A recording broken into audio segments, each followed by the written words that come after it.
Hello, how are we all doing? I hope you're keeping well out there. Am I getting out? Yeah. Super stuff. Let me catch up with this a bit quick here. Live chat. There we go. We've got 6 thumbs up with 12 viewing already. Super stuff. 5 minutes late, but I'm sure you'll forgive me. Let me have a look here. We have in the chat so far. We have participants in no particular order. Here to honour Mrs. Oddnodge, White Sapphire, Rob's Radio channel.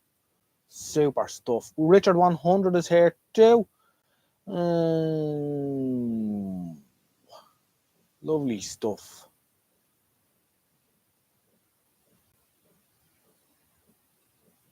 Lovely stuff.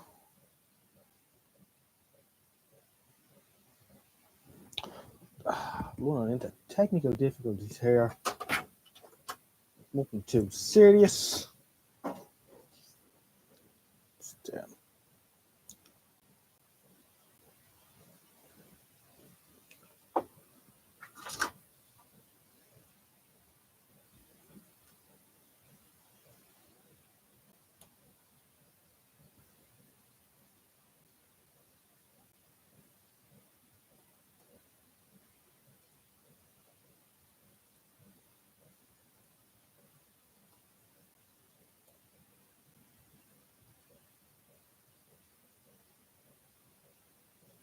Lovely stuff.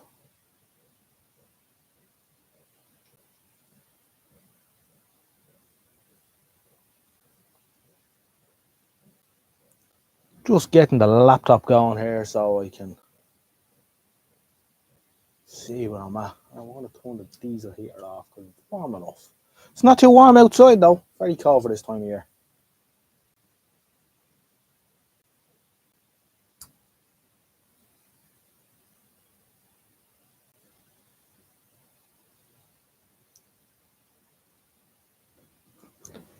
Do.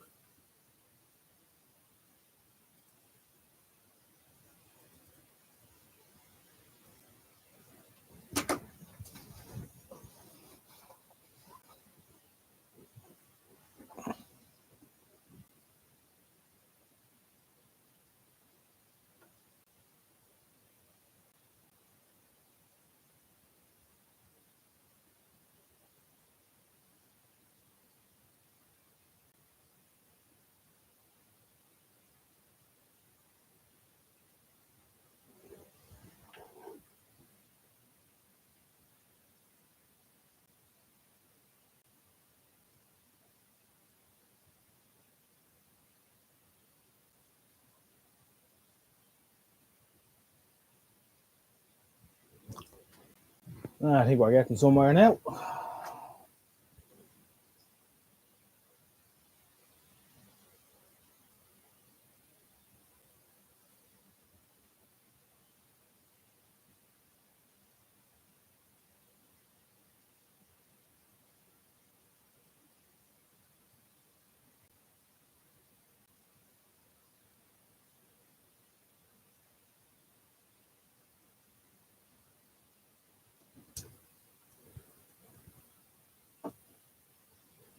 Now, let me get back into it.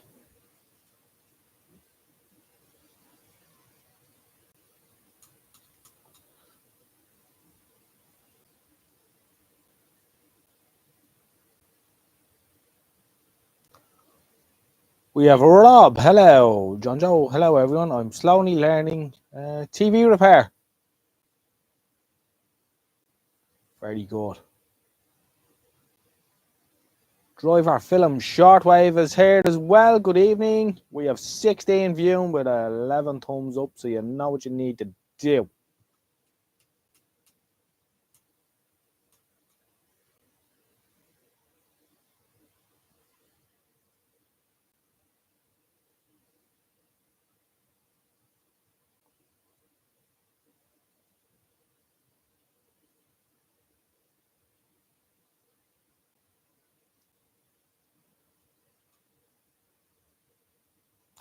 Hi, I'm on a mobile. Can never find the thumbs up button. Oh, there.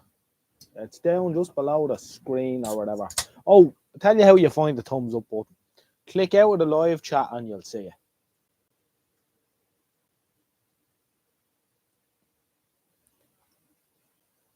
We are in NVCF countdown mode. Not long now. What are we looking at now? What is it? 2 weeks? 2 weeks tomorrow, I think, isn't it? Yeah, that'd be right. Exciting times. Who is travelling to the NVCF that's here tonight? Do make yourself known. I'm not going to put another poll up.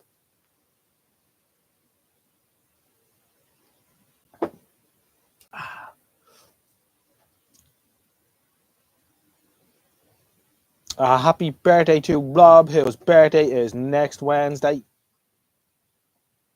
Well done.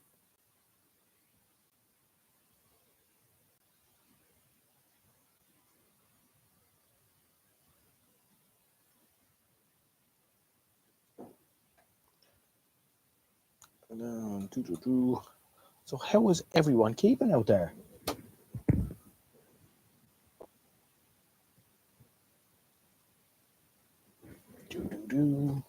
Let's move the camera a little bit. It's going to face it off that way. That's better, isn't it? Yeah.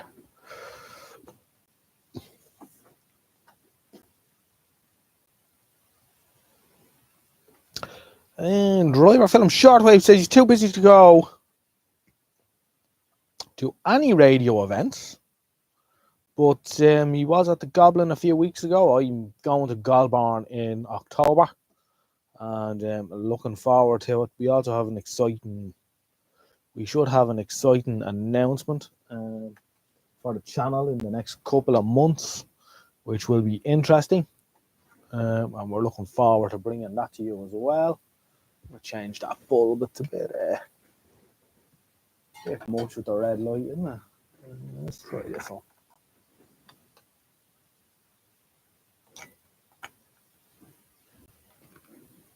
That's a bit nicer, isn't it?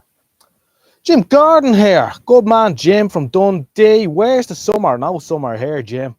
Very well, actually, funny enough, I was up the north today. I was at a vintage bus rally. Just outside of Belfast. Good day out had by all. And there was hailstones. And in fact, it was so heavy it looked like it had snowed in places. Terrible day. And then when we got back down here, and it had been terrible here all day as well, accounts from Mrs. Odgenodge, the sun came out and we had a lovely evening here in the garden after all. But very cold at night. We had frost last night. And we've had a little touch of frost the last couple of nights, actually. It's getting down to sort of 1-2 degrees kind of thing. So very cold for this time of year. But I should expect it in the next week or two, which will pick up. It's generally pretty good for the NVCF anyway.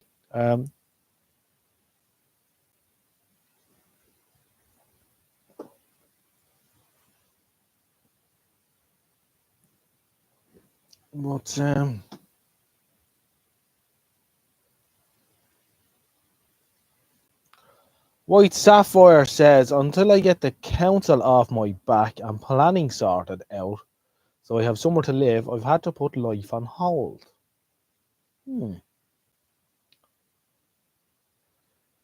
That's not good. What's happened there? Maybe you should call into the VRAF forum and share your troubles there. Might help. Hiya,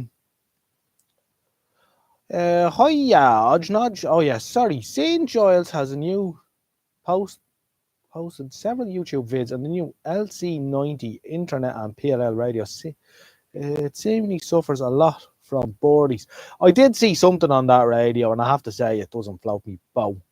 But I think they've gotten so far advanced with these radios now, Jim, that even the likes of your cheap Texan PL330 or your XH Data D808. I mean, it's kind of, they're that good that it's hard to improve upon that. I don't know how much better they can get. So I don't know. I wouldn't be interested. I mean, you look at the Texan lineup. I mean, is there much to be gained from, say buying a PL990 or a PL660 or what have you. I mean, I think they're all much of a muchness now, and I think the chipset is all the same in them. So I don't see the advantage of getting involved. This here, by the way, just for anyone that's working, I'm going to do a short video on this for people who don't watch live streams. This is a lady got in contact with me a while ago to say that her father had passed away, which is never good. Now, the amateur radio boys had went in and cleared most of the stuff, but she was left with a few bits and pieces and asked me, was I interested? And I, of course, yeah, happy to help. And got a few small bits of test equipment and that, but this is a Lavelle RC oscillator, so it's an audio generator, and it actually takes 4 PP9 batteries, but it has a mains converter in it, and it's running away, and it's absolutely spot on calibration. So I have it plugged into the HP counter there, and it's, it's rock stable, solid, and yeah, I mean, just look at that. So we're on 1 kilohertz here, or sorry, we're on 1,000 kilohertz, and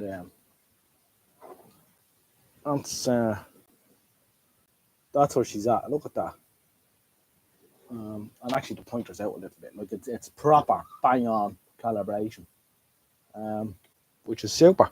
Lovely bit of stuff.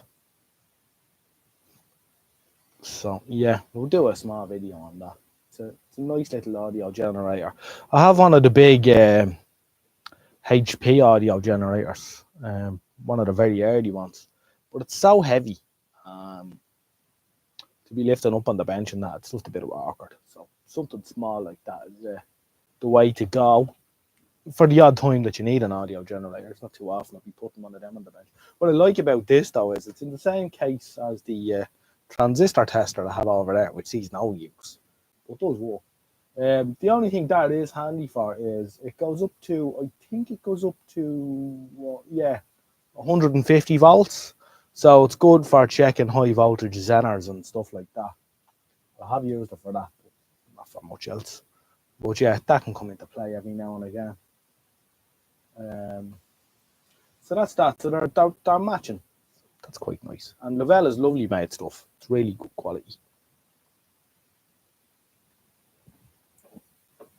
So there you are.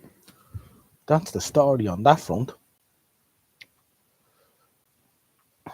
Rob's radio channel is having a few bits of problem with something. I just was reading there. Cracks all up next. It's very hard to see.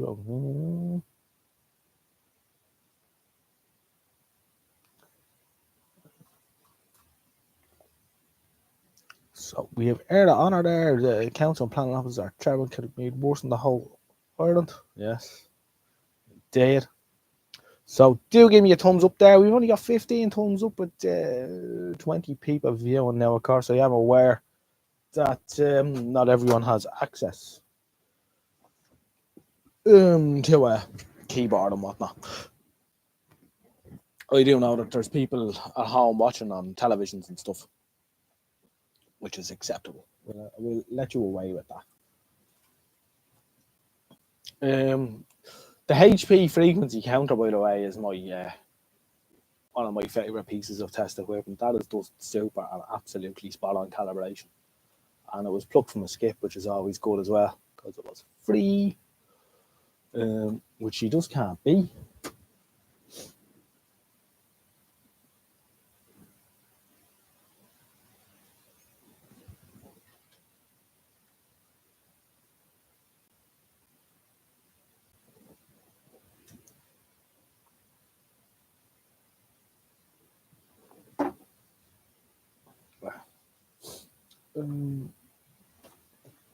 Another handy signal frequency counter I got in the few bits of test equipment is this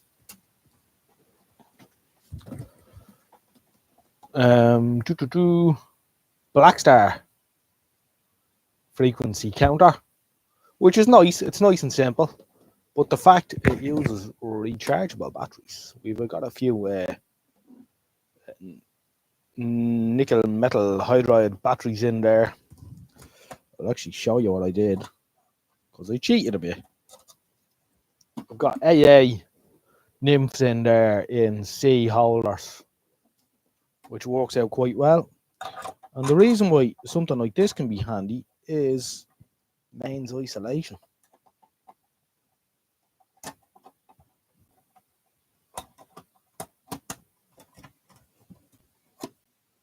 So the batteries don't last too long though, but they charge up when you plug it in, which is good. Handy bit of gear that to have. Probably have more frequency counters now than I really need. Like multimeters, how many frequency counters do you need? How many signal generators do you need?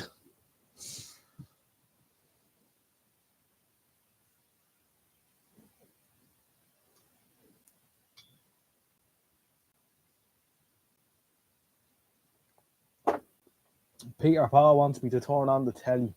I might in a while. Keep watching. You never know.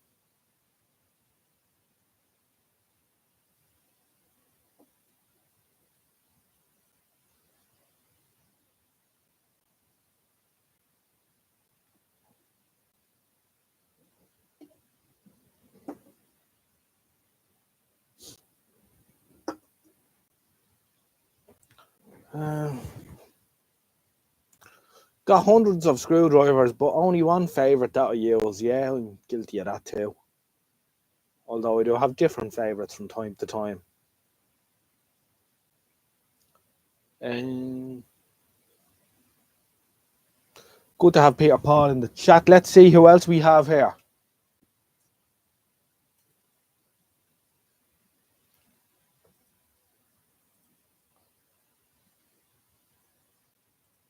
Participants in the last minute or so has been Peter Paul, Richard 100, Air O'Honnor, Rob's radio channel, and White Sapphire.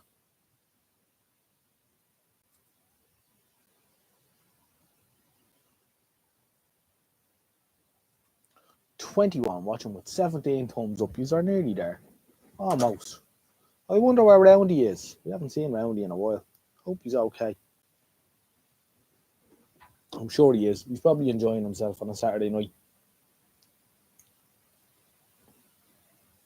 We have Kev B just after sliding into the chat there. So always good to have Kev B there. And we're looking forward to seeing Kev B at the Retro Tech as well. Always a pleasure to meet Kev. And his good lady, I'm sure, will be in attendance too. Wonderful stuff.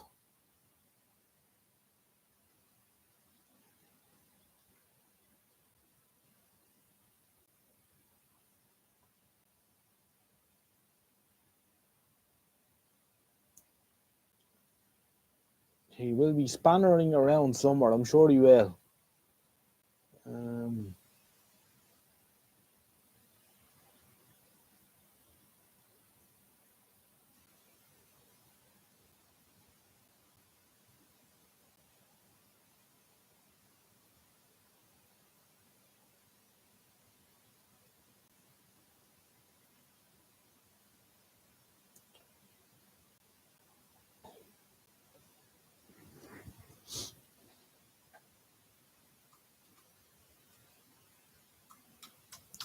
He certainly will. We've got 21 view with 18 thumbs up.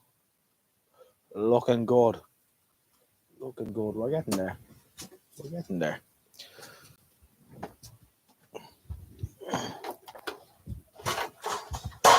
So Peter Paul wants to see the television on, and I think we can see our way to doing that. You know.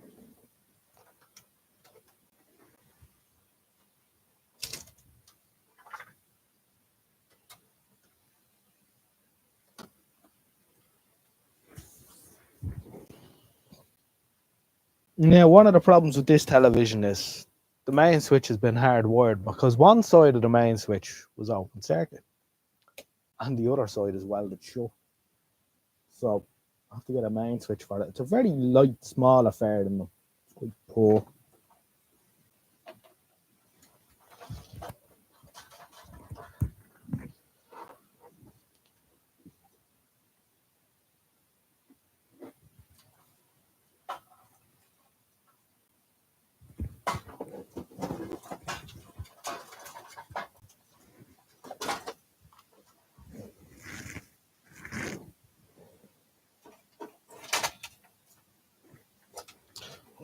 We can see how long it takes.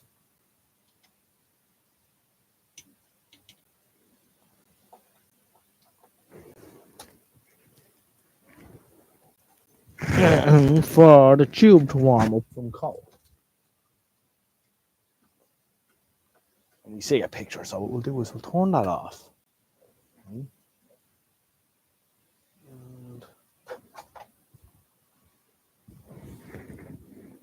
I think we're on band one down there. Let's see.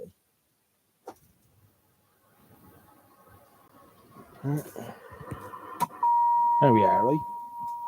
Well, I'll turn off the sound because I hate that tone blasting the head off me. See how long it takes for the colour bars to appear.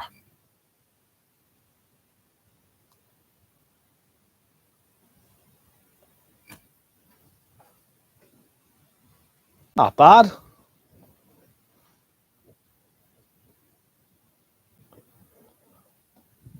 White Sapphire isn't obviously watching the whole thing because, like, I just turned the light off because I was turning the telly on. And then she says it's dark in the workshop. Like, I don't know. Hard to win. So there you are. Came up pretty quick. Good show.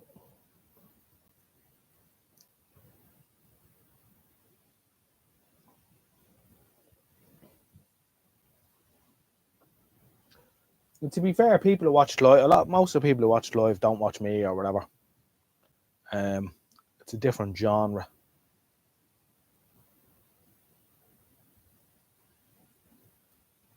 Oh, White Sapphire must be a couple of seconds behind, is she? So that's the story.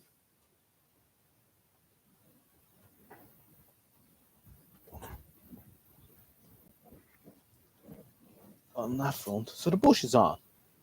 So that should keep some people happy. So we've loads of test equipment running on here tonight. And stuff.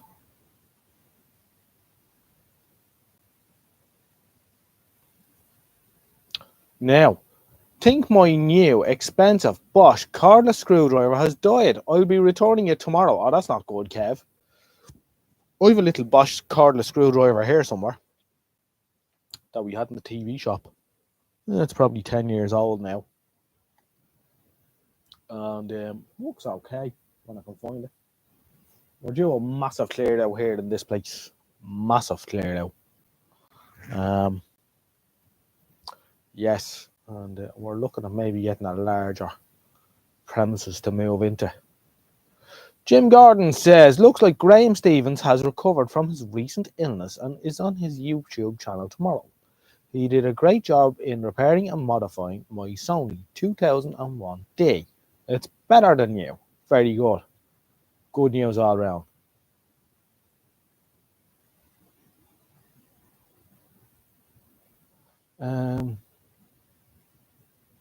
Peter Paul is happy to see the A823 on. Ah, yes. Super stuff.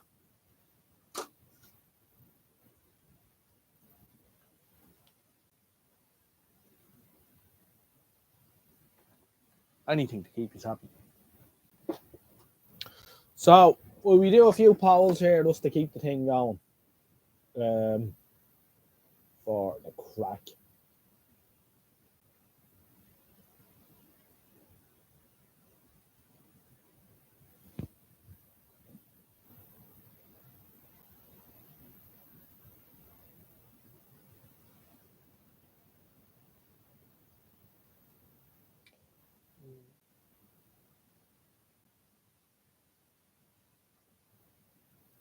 Ask a question. Try this tonight.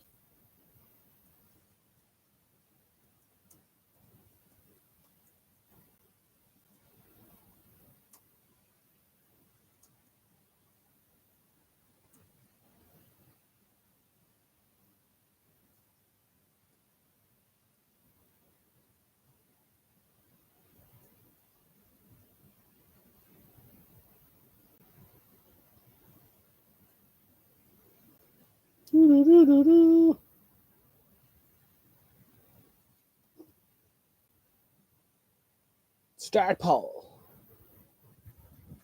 The poll is polling.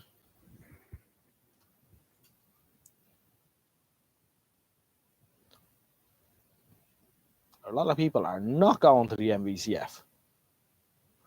That's the most popular video you have on YouTube. It sure is.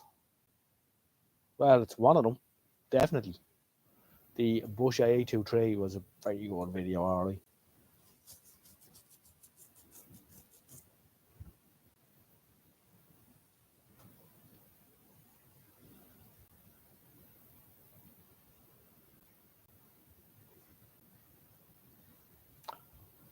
Do you run CRTV as your main TV or a flat panel LED?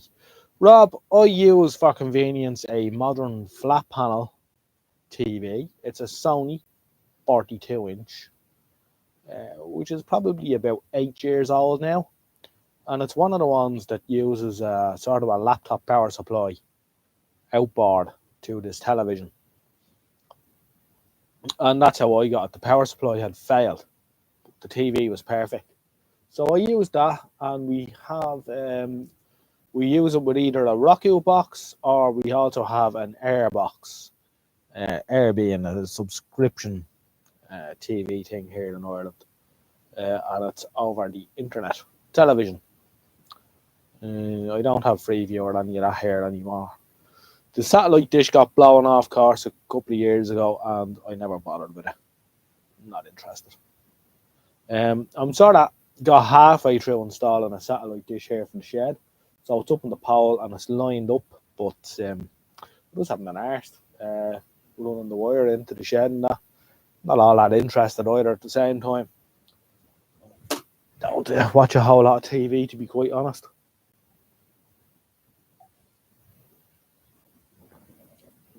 We did use a CRT TV over the years, various times, but the LCD is just handier, to be honest, and the picture's better. You know, I like me CRT televisions, obviously. I'm passionate about them, but you know, from a practicality point of view, and people that will tell you that, you know, there's no picture better than a CRT TV. No, that's not true either. You know, it's like saying, you know, 405 line is better than 625 line color. Well, no, it's not. And is 4K TV better than 625 line color? Well, it is. You know. Did someone once say that Fairview was to close down a year or so ago? No, Fairview's still going, and I don't think there's any plans to get. Well, Fairview is our version of Freeview, and I think it's going to be part of the Irish TV scene for another 10 years at least, to be quite honest. But will there be any terrestrial television in 20 years? I'd be inclined to say no. I'd also be inclined to say that there probably won't be a whole lot left on the FM band in 20 years either. Speaking to someone who's in the know, in the industry, they're saying that the advertising revenue for the FM commercial stations has gone through the floor in the last 5-10 years with Facebook, YouTube, Google ads and whatnot. So they're getting really squeezed out on the market now. And then there's so much choice with internet radio, I mean, they can't compete. So yeah, I think things are going to change an awful lot in the next couple of years with regards to broadcasting and how people consume. I think linear television, as they like to say, is probably, I think they said it's on a par, or it's 60-40. So I mean, the internet stuff is catching up the whole time on demand, and it will overtake, because nobody under 35, nobody under, well, I would say nobody, well, there's one or two strange people, but the majority of people do not watch linear television anymore. They want on-demand stuff. They want to, you know, watch EastEnders when they're having a dump in the jacks on their phone, and that's just the way it's going to be going forward.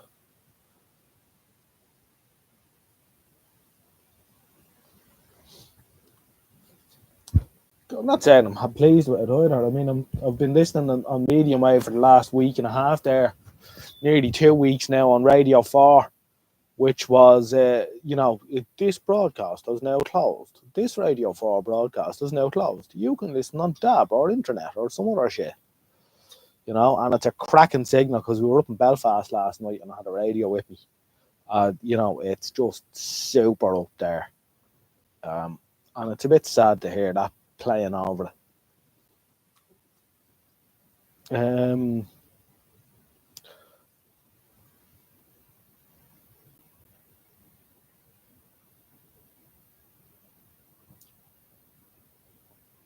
Portable the other day was good. Straight on to it was, yes, indeed, the TX90 in sort of a TX9 cabinet because it's very old looking.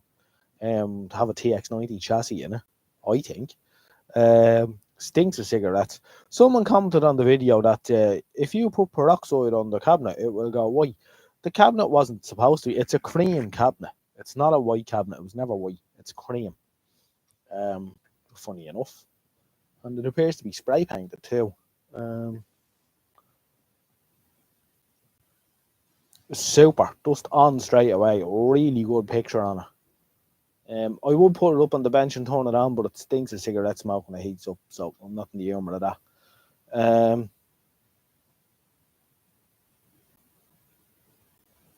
I was given, Rob says they're going the worst all internet. Well, it's going to just, all they're doing is handing over all these medium wave and FM bands to people like us to utilise as we see fit. We won't be interfering with anyone because nobody will be listening, so we can do what we want. Jim Gordon inquires, what are you drinking tonight? I'm on the Tennent's, Jim. Good old Scotland's favourite. It's been Scotland's favourite beer since 1885 apparently, and I'm inclined to agree with them. It's a good, refreshing beer. Always a pleasure to drink it. Can or two of Tennent's.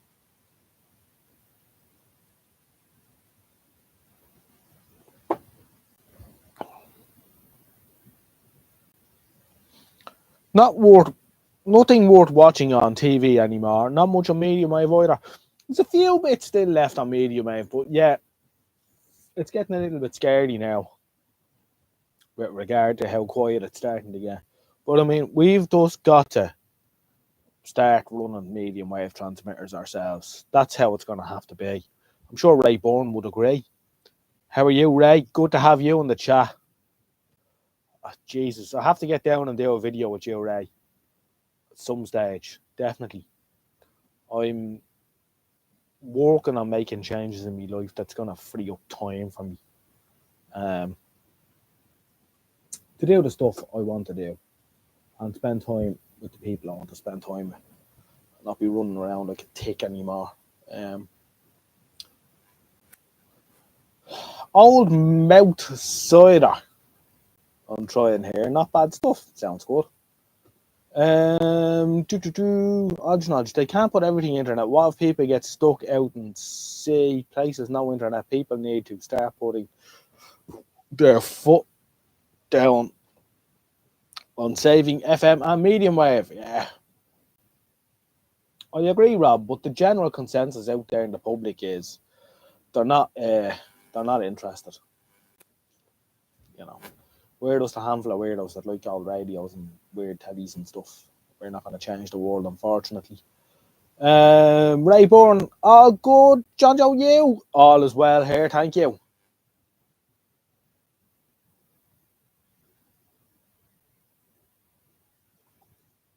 Gavin Stapleton is in the chat too. Long time no here, Gavin. Good to have you here with us.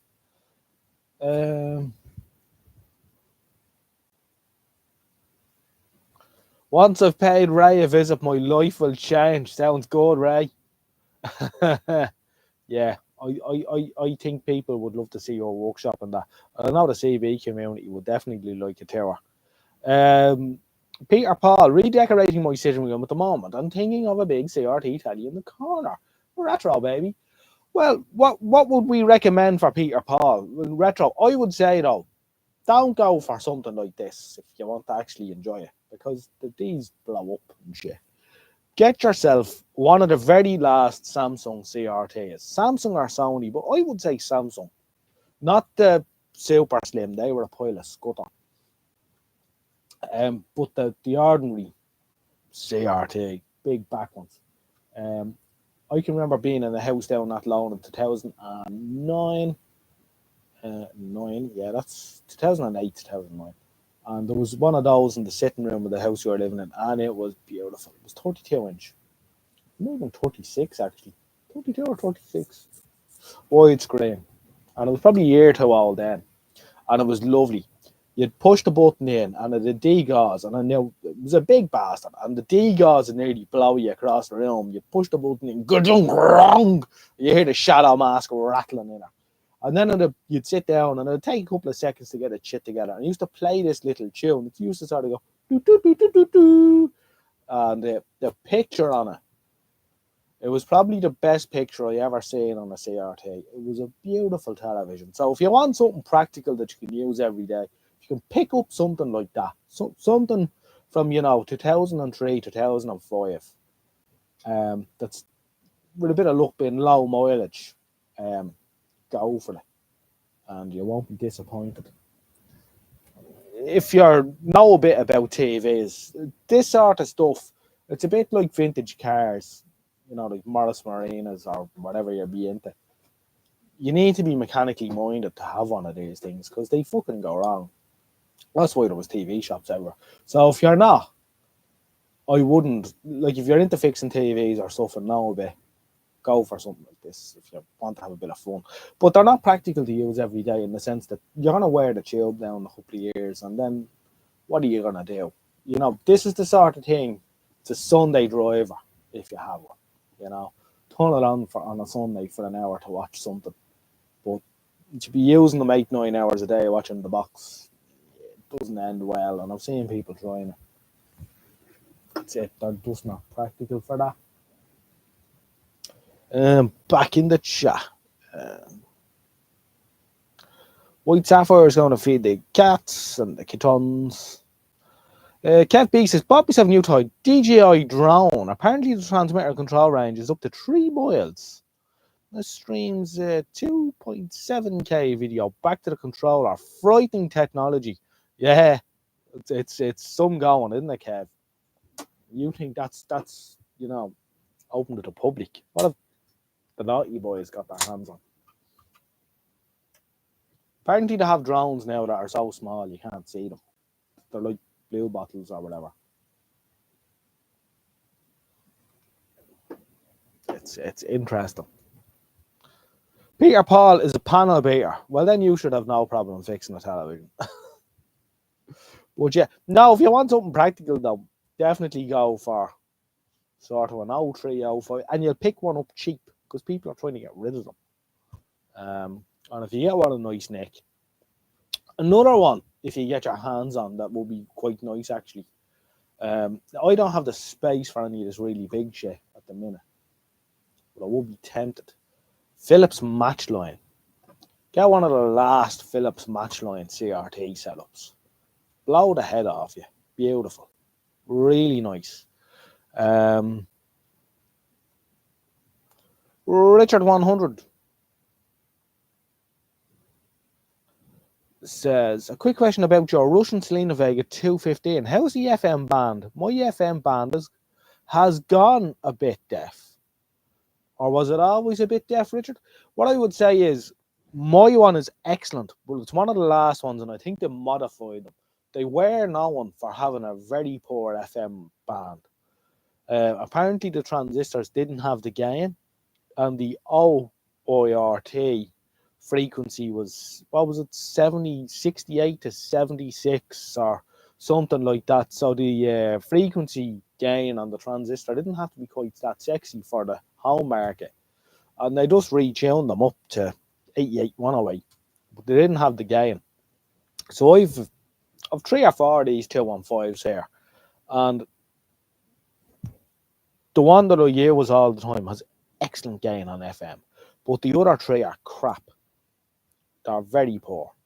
So yeah, the 215 is known for that. Now there is a couple of threads on the UK Vintage Radio forum about that, and I think there's mods you can do. They talk about banging in a few uh, VHF tune or transistors in there, and a bit of a twiddle, and that brings them up to spec. But I think that the last of them were modified, or they did something with them to make them good, and it's one of the last. Matchline sounds tempting. Matchline is nice. It has that sexy little badge in it. It looks like a bit like an M3 badge. So yeah.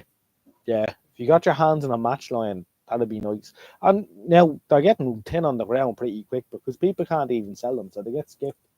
And it's not the kind of thing you can put up the attic hatch. Yeah, the Matchline in the very nice polished veneer cabinet. That's right. Now, there was different Matchlines. The Matchline name came in I think, the late 80s, early 90s. And there was various versions of the Matchline, but the very last one, it was a super television. And there was the Matchline set. So there was I think the DVD player that was Matchline, and VHS player that was Matchline. And there might have been an amplifier, I think, that was outboard that plugged into the set to run speakers and a bass booster at the back and all. They were the creme de la creme of the Philips CRTs. I also seem to remember they used to go wrong sometimes. Visions of something called a painter chip. But feck it, you'll probably pick one up now for small money. Has anyone seen Doz's video on the Panasonic Portable? That's the exact one I'm looking for. Pity you couldn't rescue it properly. Yeah, I did see that, and it was quite interesting, these universally boards. I wonder, could one of these universally boards be talked into running a Delta gun tube?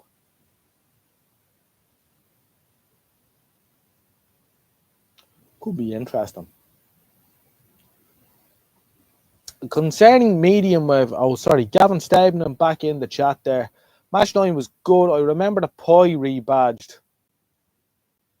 Just a sticker stuck over the Philips badge. Probably a G11 or something like that. Because the Pi name kind of vanished pretty quick after that, I think, remember. 84, 85, Pi just went into obscurity, never to be seen again. I wonder will one of these Chinese firms bring back Pi, the way the Argos brought back Bush, and the Pound Shop has brought back the name Grundig, and so on and so forth. Concerning medium wave in the evening, writes Jim Gordon, Algeria is deadly on 531. It is. It steams in here.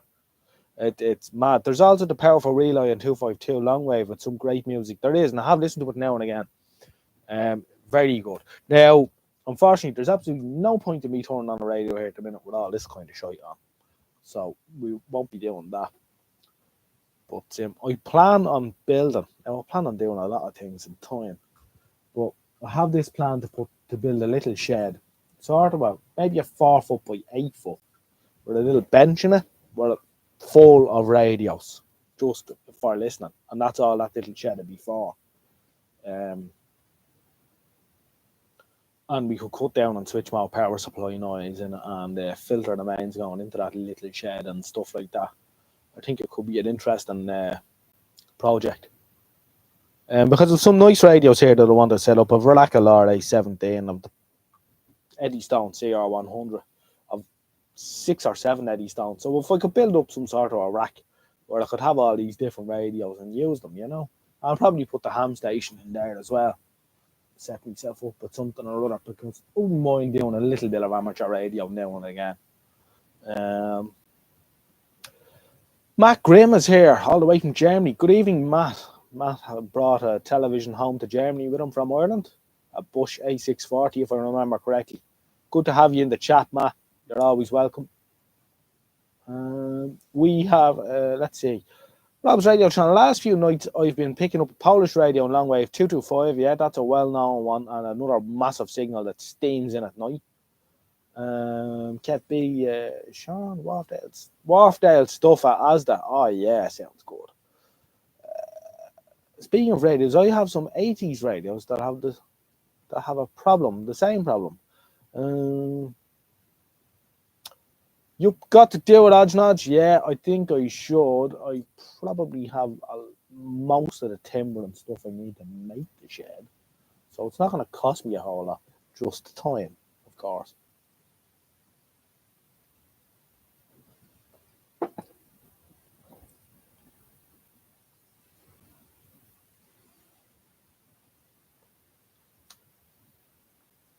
Always awesome to be here. Thanks, Matt.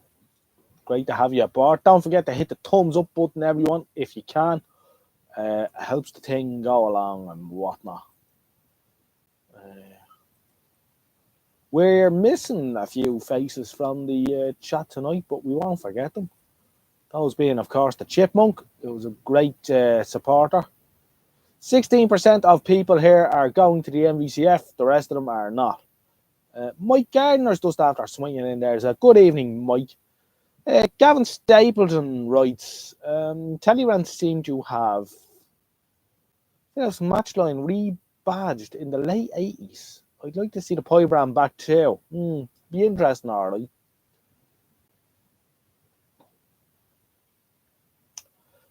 Tuning the radios into a station works, but there's a high-pitched interference. No idea what it is. If it's on all the radios the same, I would surmise that there's some sort of a modulation interference with either a switch mode power supply or some such in your house. Suggestion is get a battery-operated radio, turn off the power supply to your house at the main switch, and see does this squeal go away. If the squeal doesn't go away, take radio away from the house, maybe out to the park or something, and see is the squeal still there then. If the squeal goes away when you turn off the power to your house, then go around the house switching on and off various items until said squeal goes away. If said squeal does not go away, but goes away when you're in the park, unfortunately the interference is coming from a neighbouring property and there's not much you can do about it. But they could be a few things you could try. Odge Nodge, I was looking up on those radio stations. No plans on switching off those radio stations on long-wave. No. Poland have no idea, no intention of switching off anytime soon, I don't think. Neither Algeria does seem to have tons of money to be like, that's a megawatt they're putting out on long wave, and I think it's a megawatt they're putting out on the bottom of the medium wave band as well. So yeah, that's expensive, but they seem to have plenty of money, so they don't care. Peter Paul was pebble dashing his extension at 4:30 this morning. Oh dear, he must be tired. That's great news, Aljon. Yeah, like there's stuff there. Now, there's plenty of stations left on medium wave, but we're starting to have to get into like proper aerials up the garden now. None of this, picking up your Roberts R757 or whatever and just thinking you're going to pick up loads of stations in your house. You're going to have to get into the old 100-foot wire or your loop or your what you call it, the various aerials and things that one can build. Put up plenty of wire. But there's stuff there. I mean, Radio Scotland is still on. There's been no announcement on Radio Scotland closing down yet. That's on 810 kilohertz. BBC Radio Wales is still on 882 kilohertz. BBC Radio Lancashire is on 2 frequencies. 756 and is it 837 kilohertz? 5 Live is still on. 909 and 693 and one other one. So there's bits and pieces on the medium wave band still. Of course, Manx Radio is still there. They are talking about closing down, but it's going to be a year or two. They're just after launching DAB radio on the Isle of Man, which I think is a bad idea. But I did actually email the Manx Radio to inquire, and The engineer actually wrote an email back to me. No, a short email, but plenty of information in it, what I needed to know. I asked her, is it true you're talking about closing down? He says, we will be looking to close down the transmitter in the next couple of years. But for now, we're launching DAB, and we wanted that to get a foothold first before we switch off the medium wave transmitter. And we're also talking about closing down at night. I don't know if they started doing that or not. So he said that they would probably close down at, say, 12 o'clock and come back on at 6 or 8. I think the electricity bill is getting a bit strong for them. They're 10 kilowatt station, which comes in beautifully here. So Manx Radio will be missed.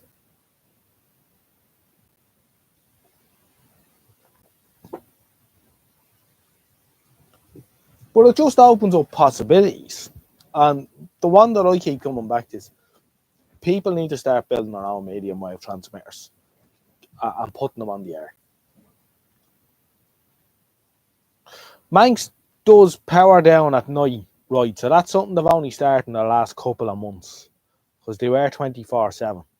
And you did say that in the email that to save electricity, they want to look at doing that. So obviously they've started now, which is good, because if they're saving a few quid, they can afford to keep it on a bit longer, which is, I said that about RTE and Longwave. If they had why not just turn it off at 11 o'clock at night and turn it back on at 8 in the morning or whatever? But they weren't interested, and then they blew up the mast, because we can't have anyone else having fun either.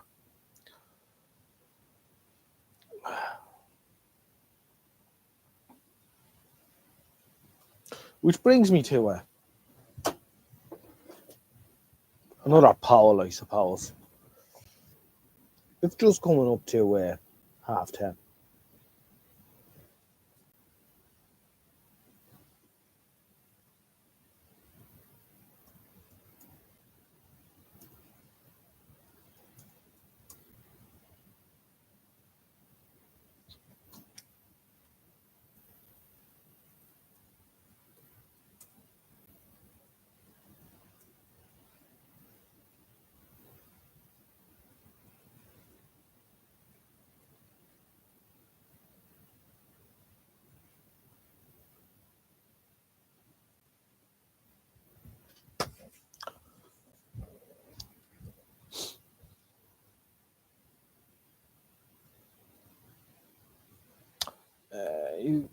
Matt has 2 DDR radios that are portable. Well, that's my advice then to you. Turn off the electricity, try the radio. If you still get the squeal, go outside and into the park away from everything. Try again. If you still got the squeal, well, then you've got something wrong with your radio. If you haven't, you've got problems with neighbours and a bad power supply or something. And there's not really a whole lot you can do about that. I don't know how friendly you are with your neighbours. You could knock on their door and say, can I come into your house and switch everything on and off till I find out what's interfering with my radio? But they might be unfriendly to that.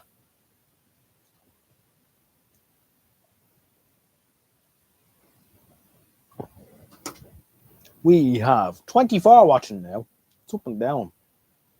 Up and down tonight. People are coming in for a few minutes and going away again and whatever. I think overall we're doing quite well.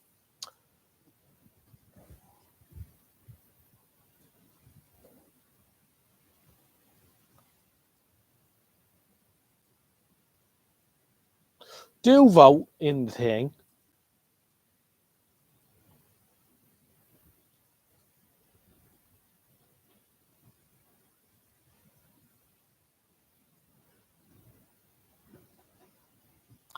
If you can. Always good to have participation from my audience. It's Clive drawing them away, I reckon. I don't think that many people who watch me watch Clive, funny enough. It's a different genre.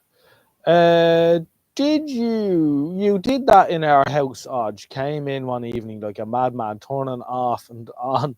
I did. I've done that several times. You've got something on in here that's interfering with the radio. Ah! We did. Andy Doswell's in the chat. Andy Doswell doesn't care about the off-cam. Yes, I would, especially if it helps keep it alive. There you go. You see, it's like this thing that they have in Holland at the minute, where you can have a low watt, I think it's up to 1 watt. You can party on the medium wave band. That's the way it should be. It should be just opened up to everyone. There's no reason why Ireland couldn't do it now, because there are no official licensed broadcasts from the Republic of Ireland on medium wave anymore. So as far as I'm concerned, medium wave, it's open season. Party on.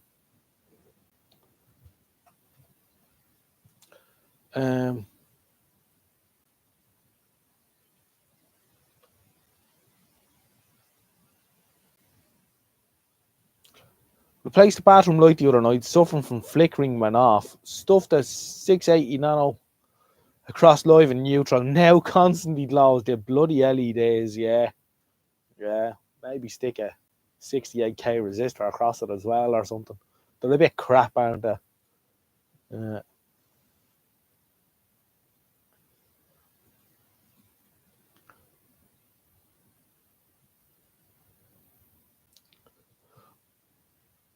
Hurricane Intelligent AM medium wave transmitter from eBay. Yep.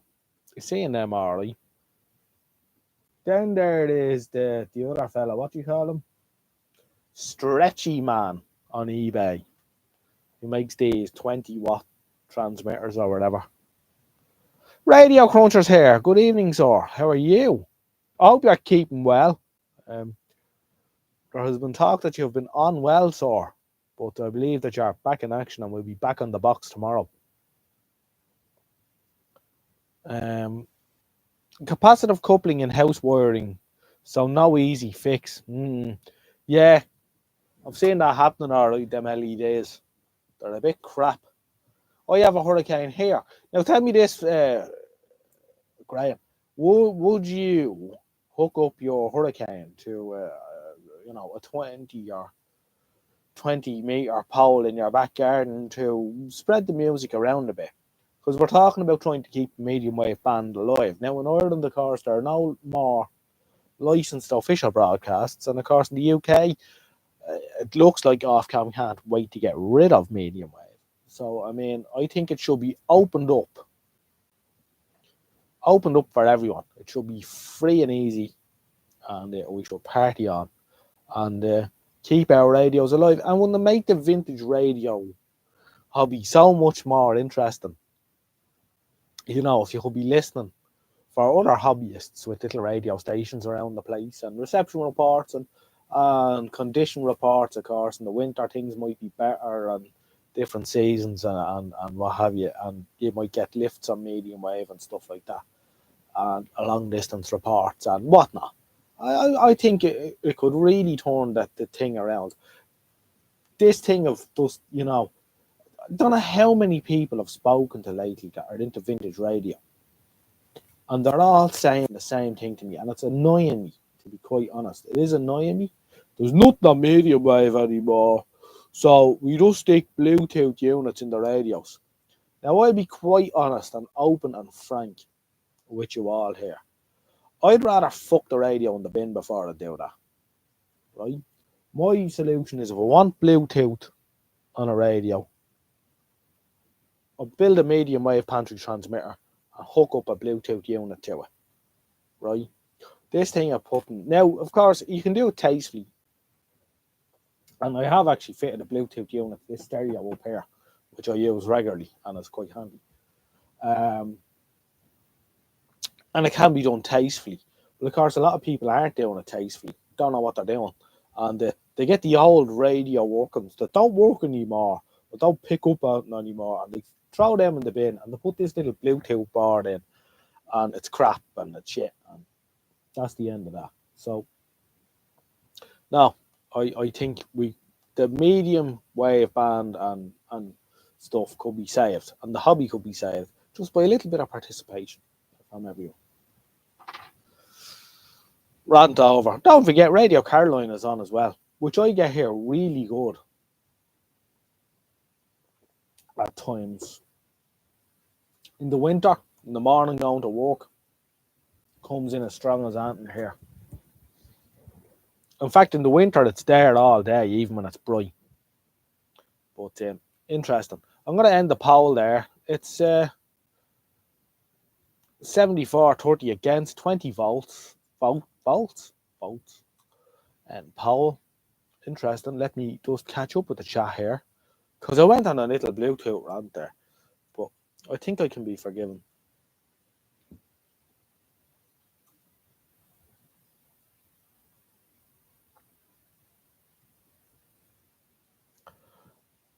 Ofcom in the UK aren't issuing new licenses, so open season soon. Rayburn is back. Radio Cruncher tells me he's on the mend, which is good. And he might do if there was a need for it. Yeah, very good.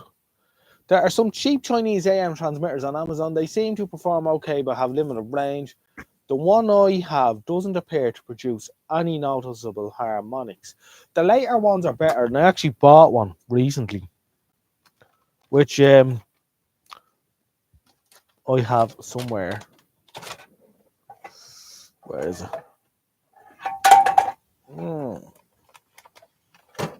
Still in the packet. I haven't opened it up yet.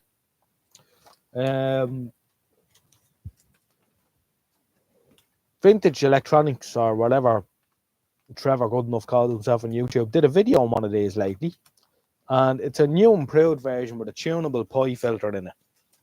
I did a video on one of these a couple of years ago, and some people said very nasty things about me on it, actually. But it was called the crap AM transmitter, and it was crap. But they've come up with this slightly better version, and Trevor did a video on it, so it spurred me on to buy another one and have another go. So we'll make a video on that at some stage. Do I have the old one to hand? No, it's there somewhere. I don't know where it is. We'll dig it out as well when we're making the video for a comparison. But yes, don't forget as well, we're talking about medium wave and what to listen to now. Shortwave is still very much alive, and there's a lot to listen to on shortwave as well. And most vintage radios have shortwave, it would be fair to say. So there's options for everyone if they're really interested. I think a lot of people just aren't interested. And I think of a lot of vintage radio collectors, not everyone, probably not people in here in this chat, but there are those who don't use their radios. If you don't use them, you know, what's the point? There must be a market for a Bluetooth pantry transmitter. Well, there is one, isn't there? Not the Hurricane or whatever, but the 6v6 shop that supply the Spitfire and the Hurricane and the other bits and pieces. They have a Bluetooth one, actually, and I think it's, I don't know how much it is. I think it's 150 or 200 pounds or something like that.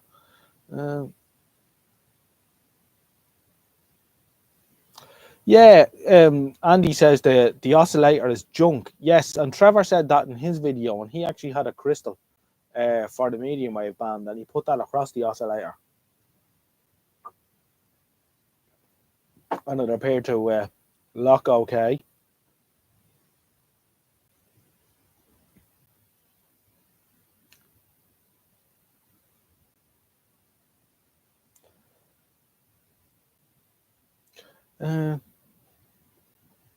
The harmonics are well suppressed. They are, yeah.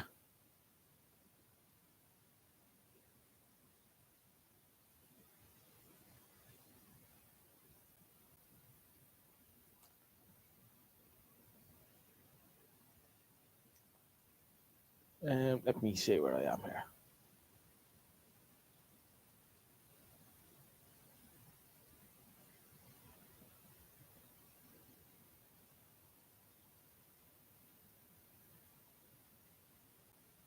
The Hurricane has Bluetooth and it works. Well, there you go. So there's your plug and play answer. This crack of, you know, taking the guts out of one of these and putting a Bluetooth unit in.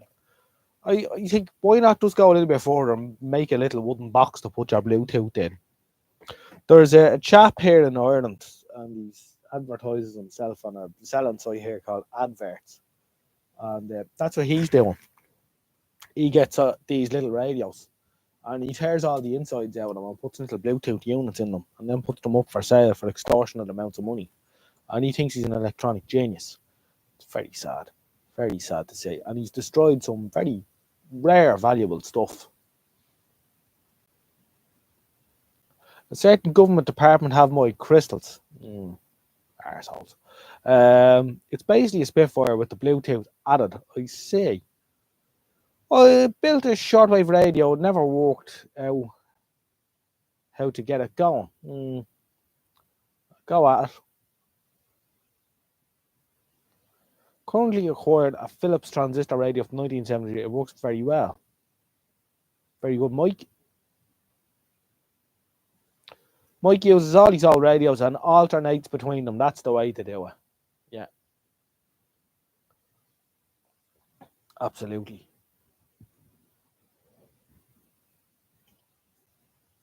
Let's change the scenery. Very good. We have 32 watching with 32 thumbs up, so we're at the transition phase here.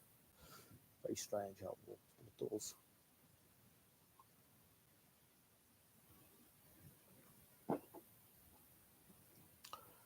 It's just gone 20 to 11.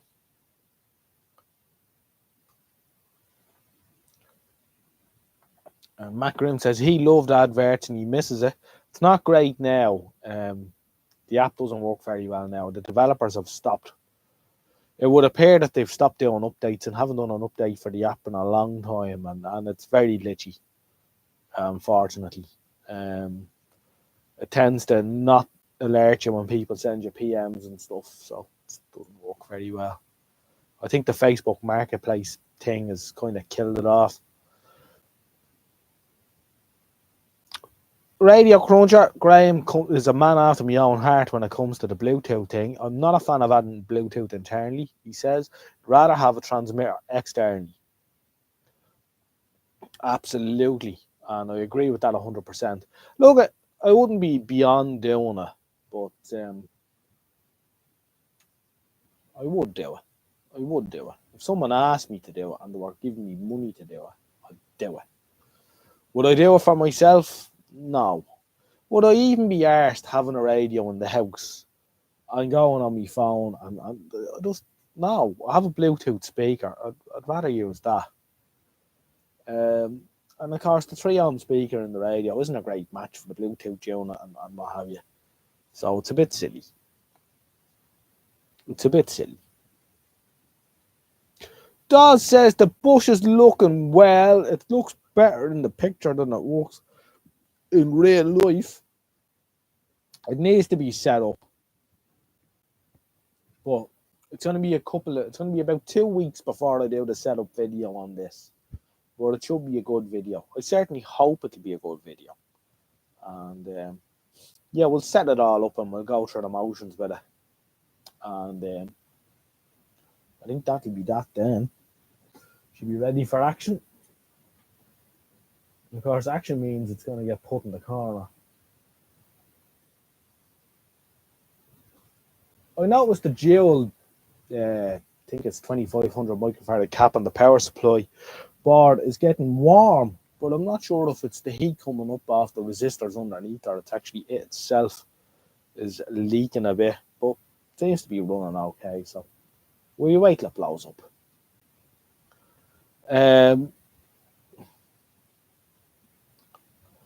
I've declined all requests to add it at the moment. Yeah, I agree with you because,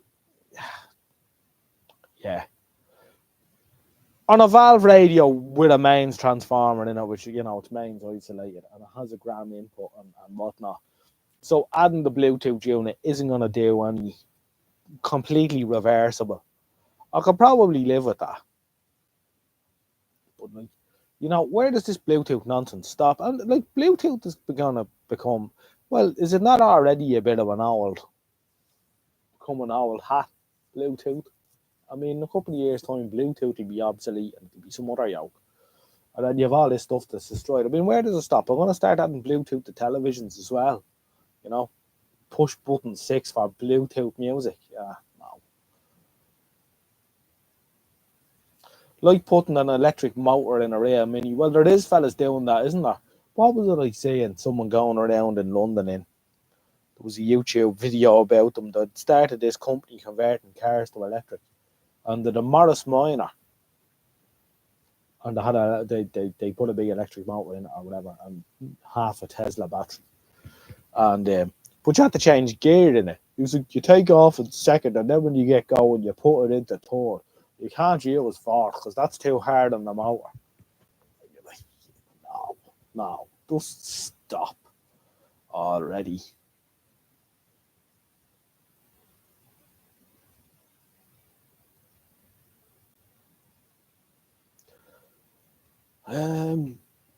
No point destroying vintage radios. All those will be history.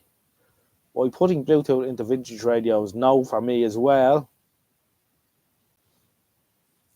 Not to my bloody Mini they won't. Yeah. Here's a question for you, John. What's the best way to display modern TV on...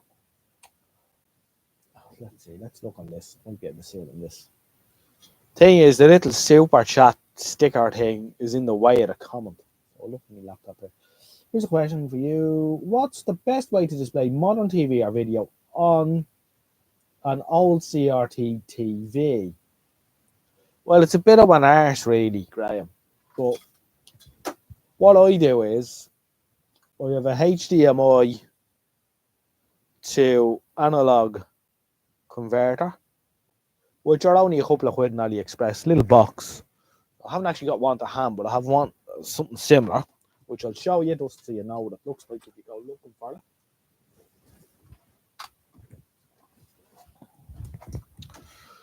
Little box like this. This is a VGA to AV, but it's you get a HDMI to AV out, and then plug that into a modulator. Now you can do it a couple of ways. You can use an old VHS player, plug it into the SCART, and then select the aux on the VHS player, and the VHS player will act as a modulator. You tune your TV into that. That works quite well.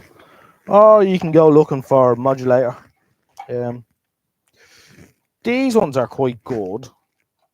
I don't know if they're available anymore or not, but you'll probably pick them up second hand on eBay. Triax. Couple of these. These work quite well. And you can change the channel outputs and stuff. There's also another one that Maplin did that's in a little small metal case that works really well.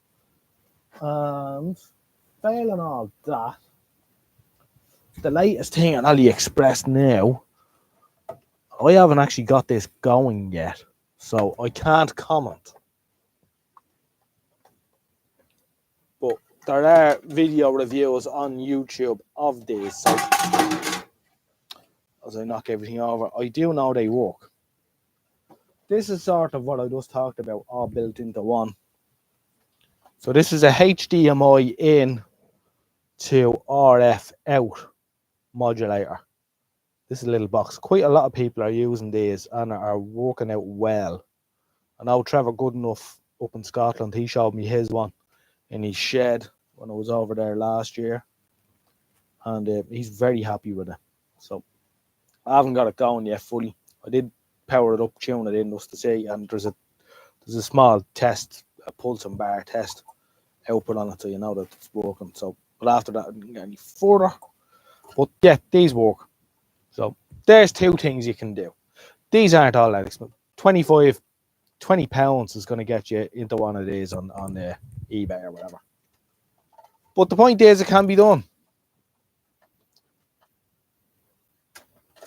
cheaply enough.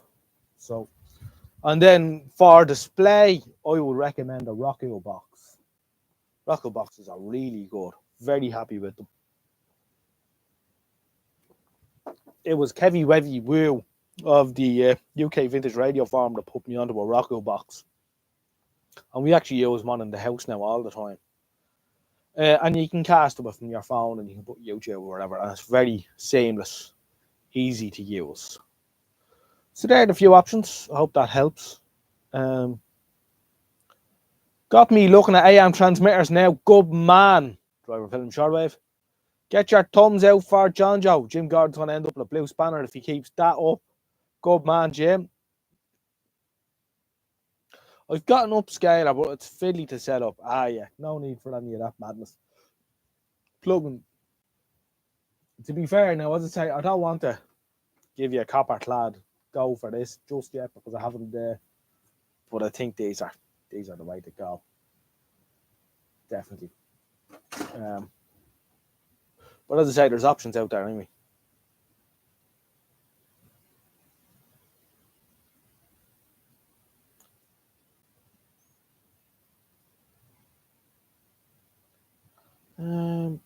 Driver, film, shortwave.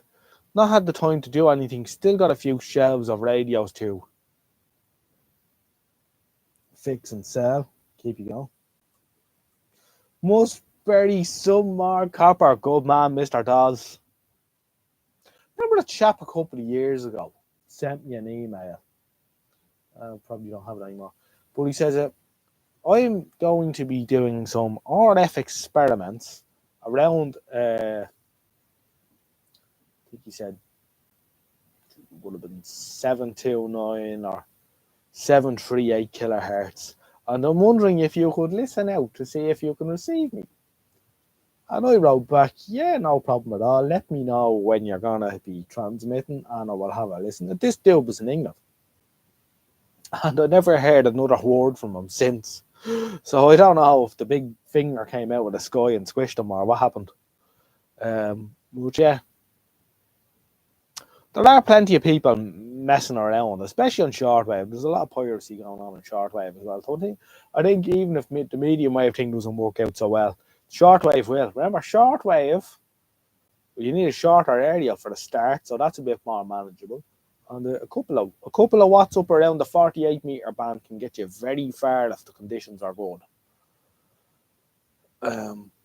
So yeah, I don't think we're all doomed, but it's up to us to take a bit of action to keep the radios working as they should. Here's one actually for a poll. It's something that I've thought about as well, and it'll be sort of a Radio Caroline sort of a scenario, but a bit of a weird one now, but we'll put this out here.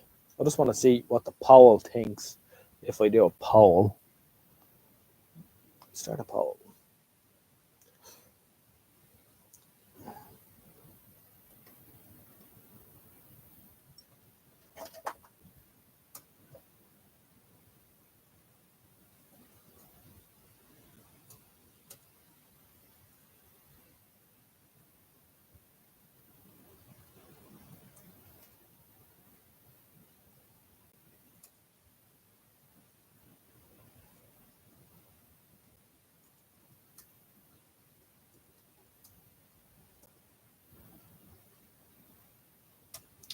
You'll know what I mean.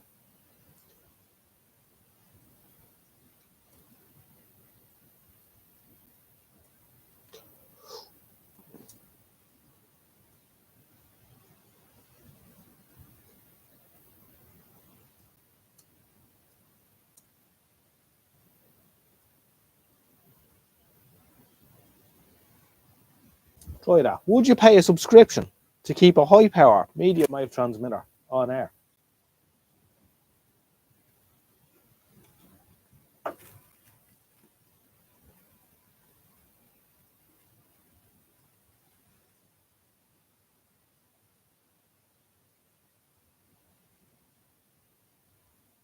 Just an interesting one, because now, like, Radio Caroline obviously has a dedicated followers and people are paying into that to keep the thing going, and it's all voluntary and and a little bit of advertising revenue and whatnot. And they put a lot of money into making a solar farm for the transmitter, so it's what would you call it? Carbon neutral and all that kind of jazz.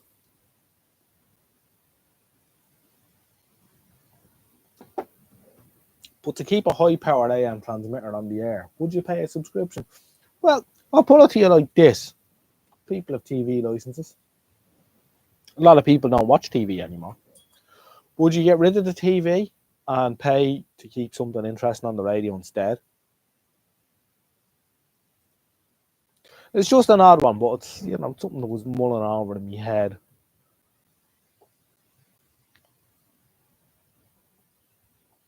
Slight issue with Ofcom after the RMI incident. Yes, you did. You mentioned something that to me at last year's MVC FRI, Andy. Bad business. I did have an email a few years ago saying he will be transmitting from a secret location in Wales. I would have taken him seriously, but he emailed me the same thing 100 times. Yeah, that sounds familiar, alright. I wonder, was it the same gentleman then? I don't remember Wales being mentioned, but yeah, it was something about, yeah. The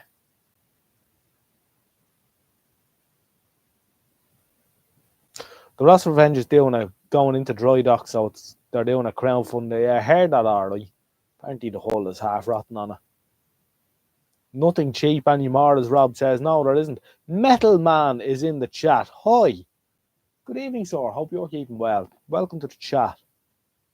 Always good to have a new name in the chat.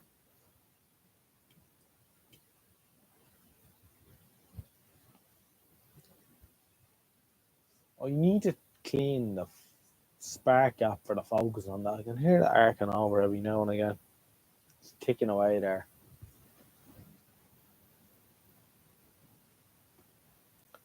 Yeah, the Ross Revenge needs a lot of work, alright. She's no tug after all. Anything below 1200 is it is. It is indeed. Which is why Caroline down there. That's why traditionally the Pirates would have always been up the top end of medium wave. I like the Dutch lads just a little bit forward in the top end of medium wave. I'll be back in a minute, lads.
We have to send for reinforcements.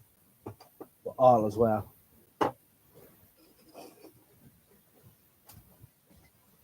It's just coming up to 11 o'clock.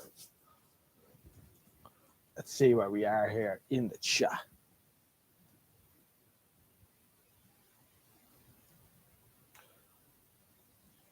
Ditch the TV license for an AM radio station. It sounds like a plan. Right. Have you voted? If you have not voted and wish to do so now. 5, 4, 3, 2 and 1. And Paul. 50-50. Which is fair. It's fair. Why would you pay for something that you can get for free? I understand that. But just interesting. interesting just to get the consensus on that.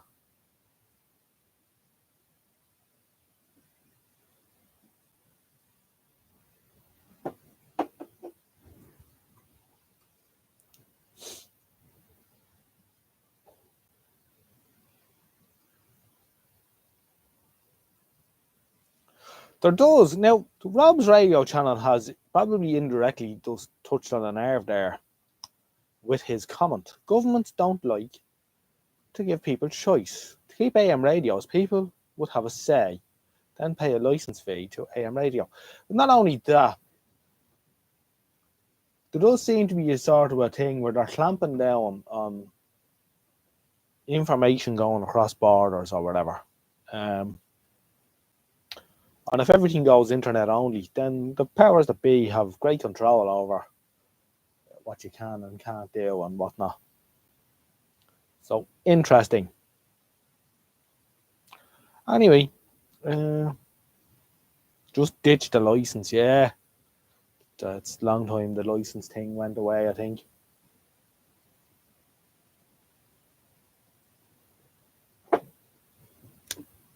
In Ireland, we have our state broadcaster is RTA. I don't know anyone that watches RTA. So, yeah, you must have a TV license. And it differs slightly from the UK, whereas you have to have a TV license if you use your television to receive the BBC. Whereas here, in the Republic of Ireland, you must have a TV license if you have a means of receiving a television signal. So this means even if you don't have a television in your house, but you have a television aerial on a pole, you require a TV license. Or if you have a television in your house which is broken, you require a television license. And so on and forth. And so, yeah, interesting. Being an old guy, I can remember the golden day in September 72 when Caroline returned to 1188. Orla and I opened on 1562 and Veronica on 538. You can see me during visiting hours. Spot on in your assessment of the powers that be and general authoritarian drift. Odge. Indeed, Dave. Years of looking in from the outside. We will stay away from politics, though, at all costs here on the channel. We'd never get into politics here for obvious reasons.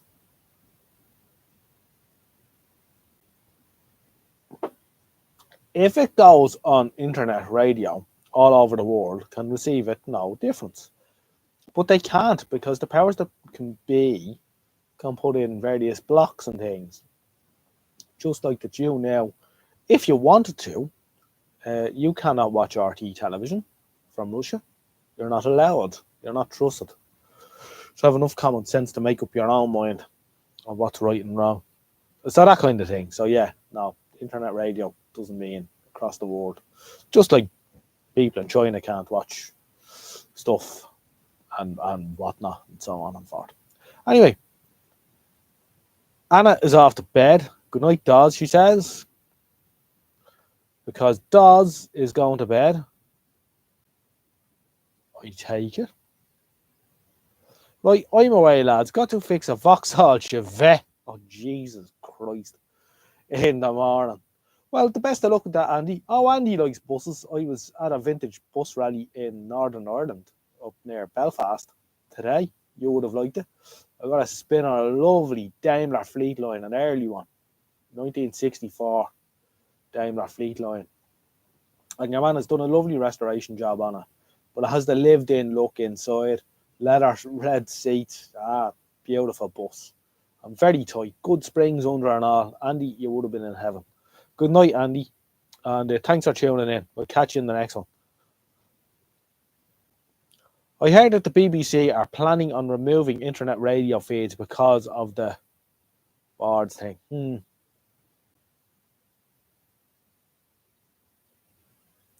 I'm not off to bed yet. It's hardly Sunday here in the EU. Hardly. You're an hour ahead of us, so whereabouts are you? Driver Film Shortwave is off the bed. You got to get up for work in the morning. No bother at all. Thanks for calling in, Dom, and we'll catch you in the next one. Matt Grimm inquires, speaking of buses, you don't happen to know a guy called Simon Lang? Simon Lang, I have not met Simon Lang, but I do know the name, yes. I know the name Simon Lang. But I never met Simon. But I know of him, and I know a bit of the stuff that he has as well. Fit with a 7.5 litre. What sort of an antichrist of a thing is that? How does that even fit in there, Andy? You should go to bed, yeah? That's lunacy. That is lunacy.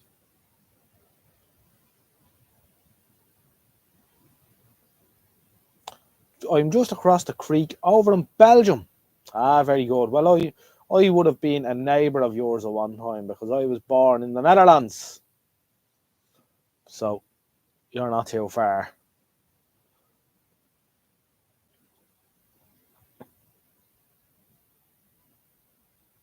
Simon Lang, a bus and train buff, my brother-in-law.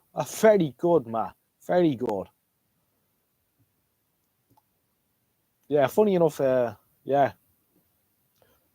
Yeah, we won't say too much here, but yeah, I know of Simon Harley. I'd be up to speed with the bus preservation scene in Ireland. Belgium, not too far from you either. Very good. So you must be on the border there, Germany and so on. The Benelux region. We have 30 viewing now with 36 thumbs up. Wonderful stuff. Always a pleasure.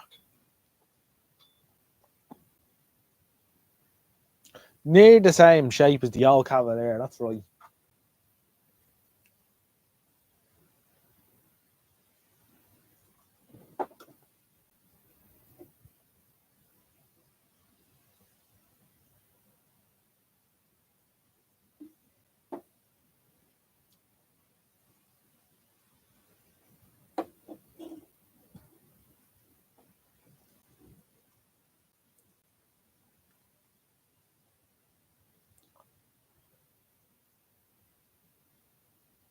Very good.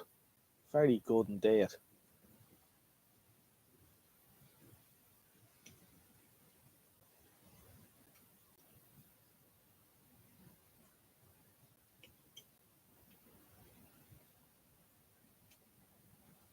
Now, a little bit of that for the crack. Doesn't like that.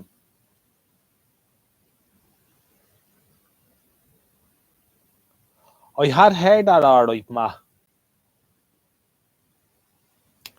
I had heard that Simon was in a bad way alright.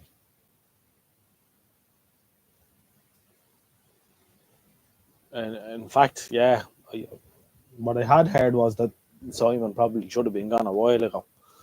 And when I had heard nothing, I had sort of hoped that maybe Simon wasn't as bad as people were reporting. But yeah, that's not good. The bus enthusiast community, they're going to lose a good man. Yeah, we are. Yeah, I'm not good, Matt. Not good.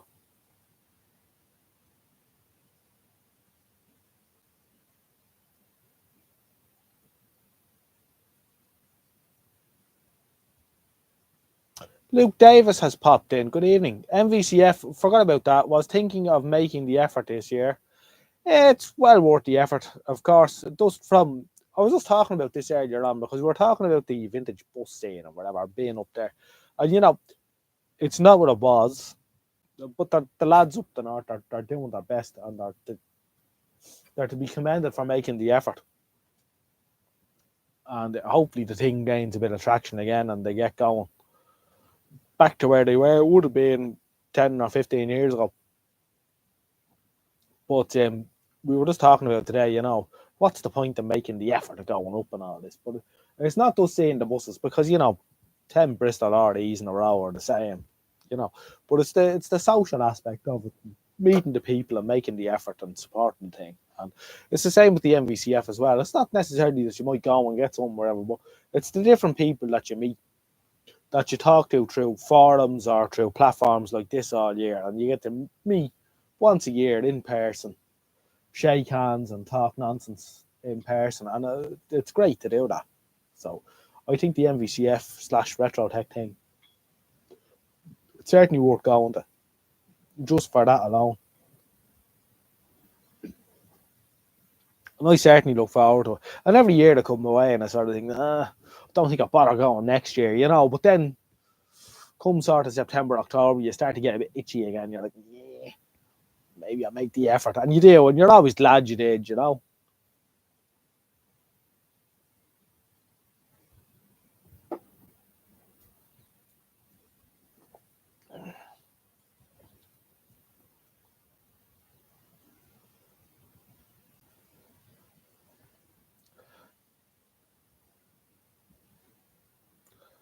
Anna says she forgot to send the email. Don't worry about that. No panic at all.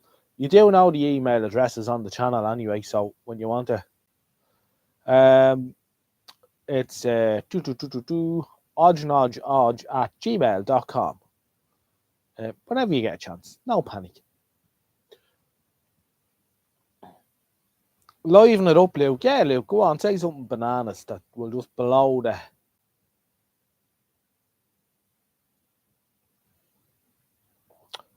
Say something mad that blows out of water. Radio Cruncher's been a few times. When was the last one you were at? I've been to 12, 13, 14. No. 12, 14. I missed 13. Didn't I? Yeah. 12, 14, 15, 16, 17, 18, 19. And then 20 was called off. 21 was called off, I think. And then they had 2 in 22, I think. I didn't go to the first one. They had one in September, a late one. I didn't bother with that. And then I went to the one the following year, later in the year, or whatever it was. And then I went to whatever one subsequent. 23 and 24 will be. But you have no more room for junk. Well, the thing to do, Radio Gunjar, is to bring junk with you. I always bring a load of stuff in the van and fill up the BVWS store. And then I go with a full van and I come home with a full van. So at least to be honest, the odd year I went with a full van and came home with nothing. There was one year, not last year, the year before, I went with a full van and I came home with an orange box with a few bits in it. I was amazed. There was just nothing at the show. It was shit from that point of view. But as Matt there said, and then if it stops being hosted, you have then you have missed it all, and that's it. You have to support the thing to keep it going. And to be fair, it keeps the Radio Museum at Dulwich open, so it's a good cause.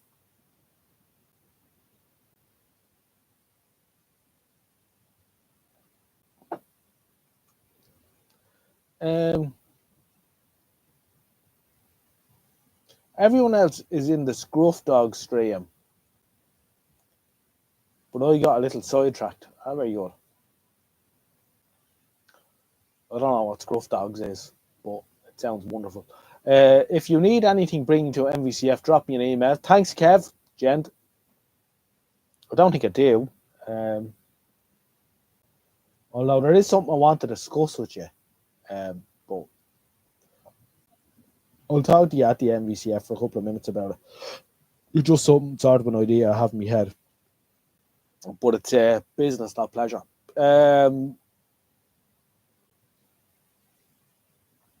You want me to include a list of parts I have a lot of, or, well, I'll tell you what, Anna, just to make life easy for you, you don't have to do that. If you can just take a few photos and email them to me, we can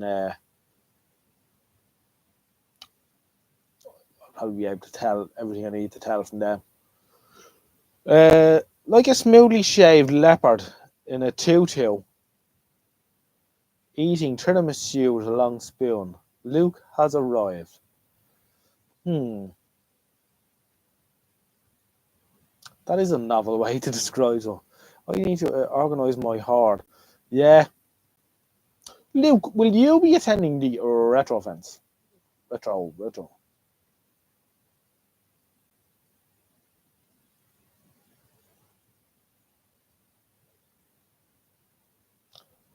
I need to.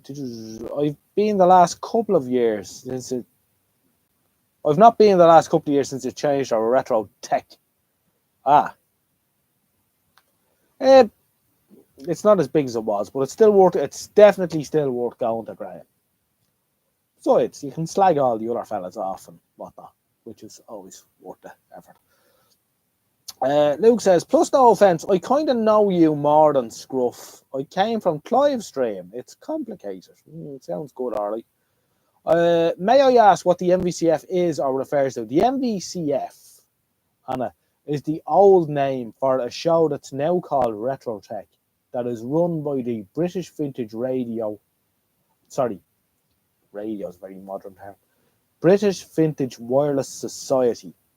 And they used to be called the show the NVCF, which was the National Vintage Communications Fair, which was a mouthful. So they tried to jazz it up 3 years ago, and they called it Retro Tech. Now, it's not really a term that I'm too keen on, but if it keeps the thing going. But that's why I'll always refer to it as NVCF/Retro Tech. So everyone knows what I'm talking about. Michael Dranfield is in the chat. This is amazing news. Michael, how are you? Looking forward to seeing you in a couple of weeks. Hi, John Joe. Long time no see. Yes, indeed. I went to Wagamama last night in Belfast, and I had something very spicy that you would have enjoyed, Michael. Mr. Dranfield. I wish I could. Luke, whereabouts are you? Whereabouts are you for heading to the Retrotech? Are you very far away from Coventry?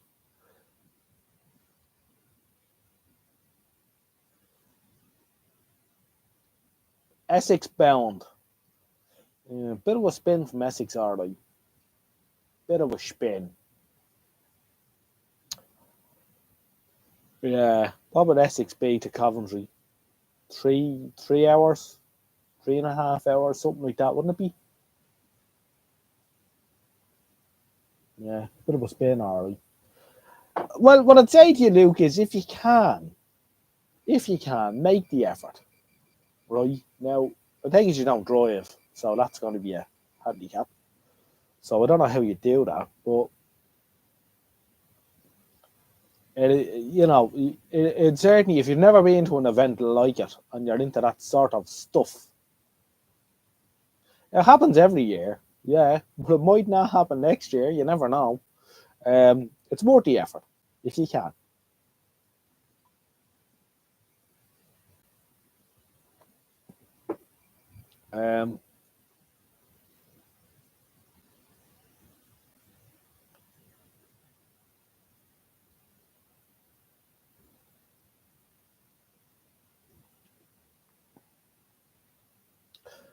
Too far from me. I'm an Aldershot.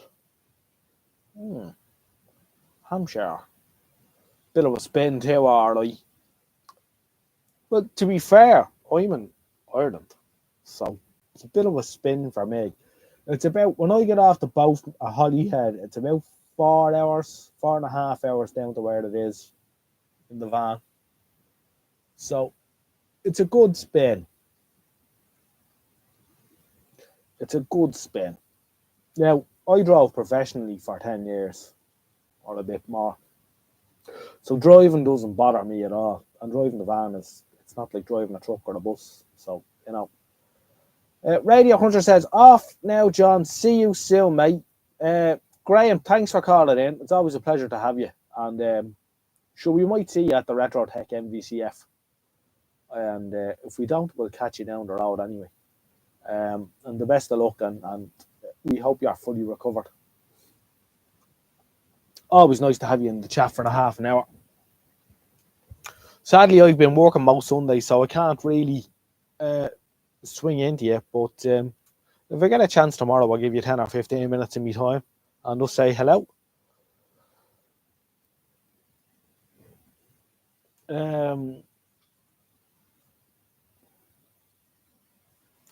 2 hours by car, 3 hours by public transport. Well, it starts at 10 o'clock in the morning is when the doors open. 10 o'clock is early entry. Am I right in saying? No. Is it 9 o'clock or 10 o'clock is early entry? Maybe 9 o'clock. 9 o'clock is early entry. And then it's regular entry at 10 and after. So at 9 o'clock, I think it's £20 or £25 to get in the door. And then after 10 or half 10, it's £10. Now, I always pay the early entry because I've come all the way from Ireland and spent a ton of money on ferries and all.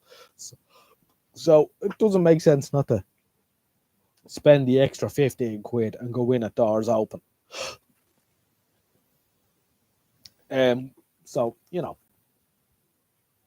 But you wouldn't be missing much if you came. If you say it's 3 hours up on public transport or whatever, and you landed there at 1 o'clock, you wouldn't be missing anything. There's action up until the last minute. Sort of dies off around 4:30, 4:30, 5 there, that's wrapped up. But if you're there at 4:30, there's some fabulous bargains to be had. So if you made the 3 hour trip up and managed to get there for around 1 o'clock in the afternoon, there'd be still plenty for you to see and do and get. And then if you were out there on your way at 6 and you were back down to where you live at 8 or 9 o'clock that night, it'd be well worth the trip. Yeah, it's 25 for the early and a tenner for the regular. That's right.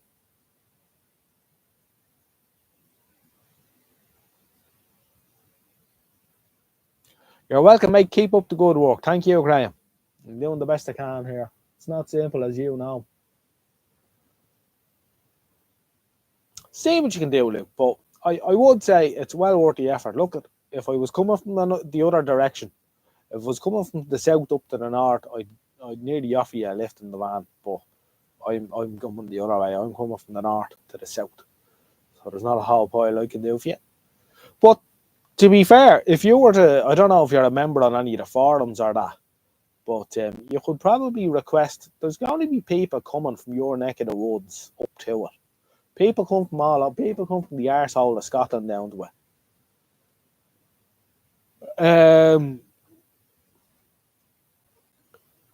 So, you know, there's a good chance if you put a wanted on the UK Vintage Radio forum or one of the other forums that you might get someone that'll offer you a lift.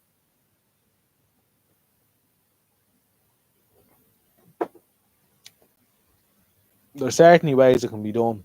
But see what you can do. I'm not going to pressure you into doing that or whatever.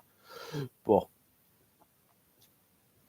let me see. Anna says the best you can is all you can do. That's the very thing. Yes, indeed. Mrs. Odgen says they paying you commission. It was a great day. I would love it. Of course, Mrs. Odgen came with me a couple of times already, and we did have a lot of fun. She came with me in 14, and then she came 14, and then she came she came to 2 more, I think, after that. Is that right? Something like that.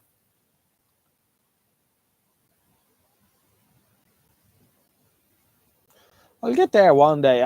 Look at White Sapphire. You're up in Yorkshire. It's going to be, 3-4 hours for you to get down. I think you should make an effort as well. I think you should. If you can.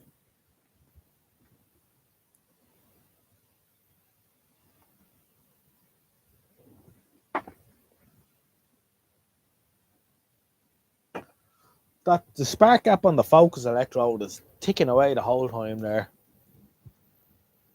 I think that's it. Let me turn off the lights here and see if I can see it.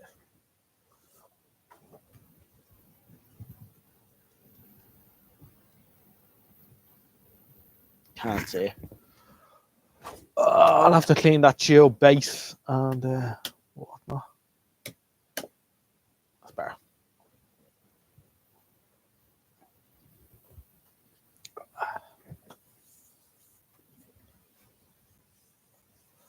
I'm already planning for Manchester coming December. There's a 3D printing convention.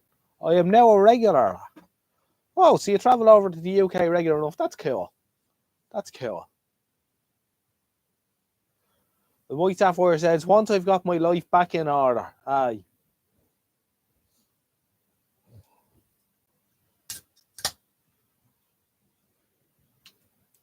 Matt Grimm says, the warm social lighting that makes the stream. It's quite nice, that bulb, actually. It's an old Tongs Ram 25 watt. Proper old school.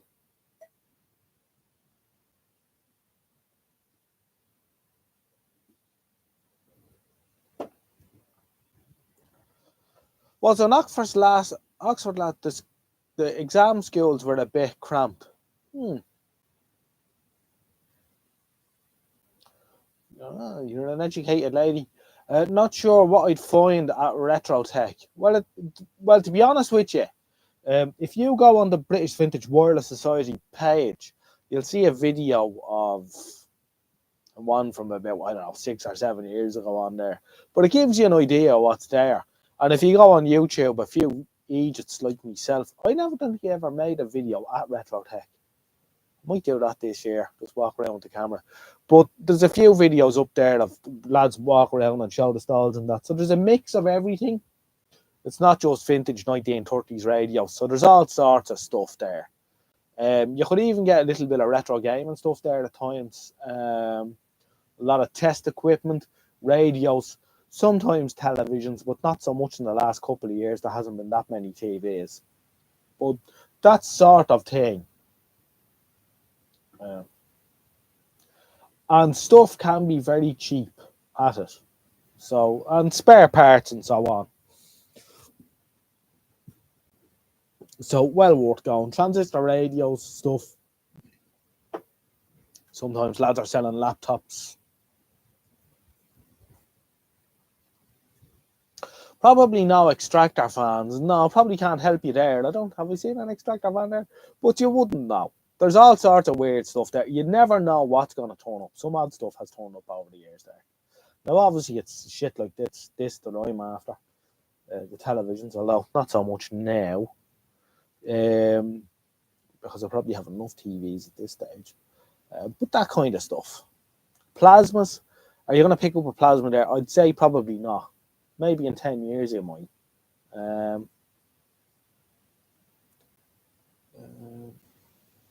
They have VCRs, radios, no extractor fans, no. But there is a wide selection. It is a retro tech. To be fair, the name isn't far off of what it is. It is a retro tech event because there's a wide selection of shit for sale. Oh yeah, Michael Tranfield as plasma's coming out. He's arse. He'll fix you up with a plasma TV or 10.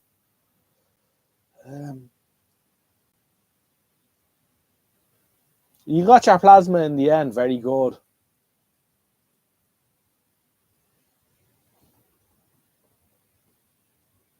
A Fujitsu. I think they were pretty good, all right. But Michael will know more than I.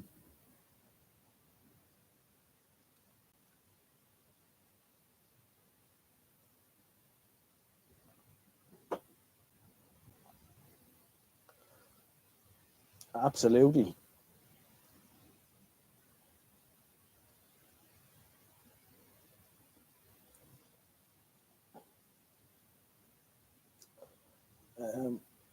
I'm sure it will work. The old plasmas were pretty reliable, to be fair. It's just gone 11:30. I should say that I'm going to pull the plug in the next 15 to 20 minutes. For those of you that are still watching.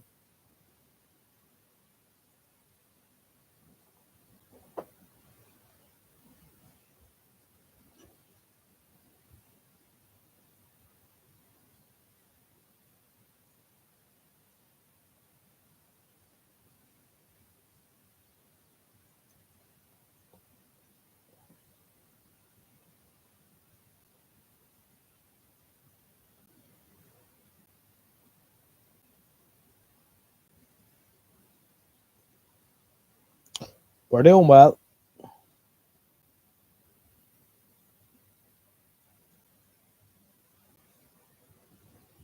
A good live stream, I think I'd call this. Access Area 6, good evening, sir. How are you? Good to have you aboard. Super, super. Don't like plasmas. Always X and Y sustain our problems. Oh, yeah. We're bringing back memories now, alright? Yeah. All them bloody flexi print panels as well. Fun. They were fun. When did the last of the plasmas vanish? Around 2012? Nice pictures, though, and very warm. Yes, they kept the bedroom warm, alright. Bring a van. Bring a truck. 40-foot truck.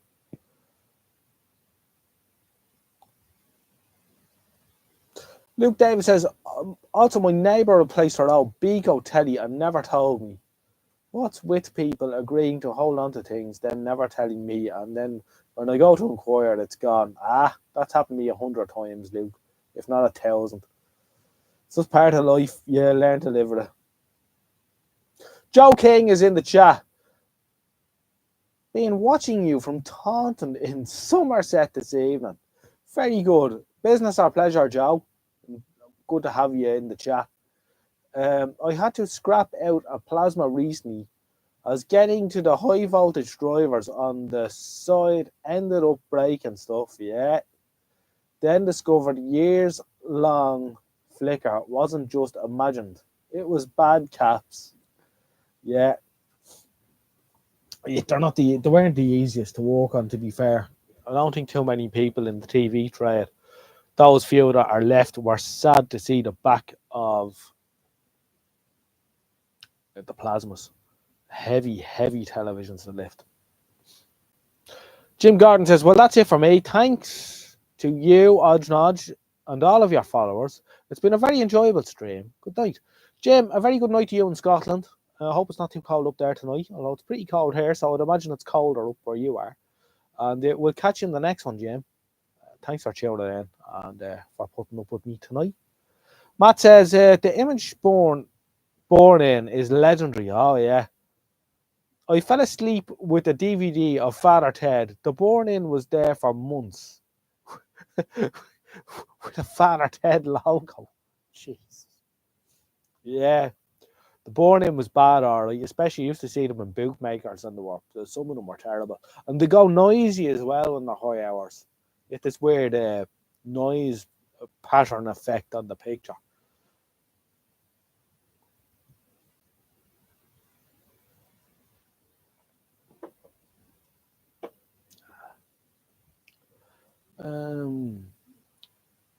Joe says he's visiting his daughter and granddaughter. Wonderful.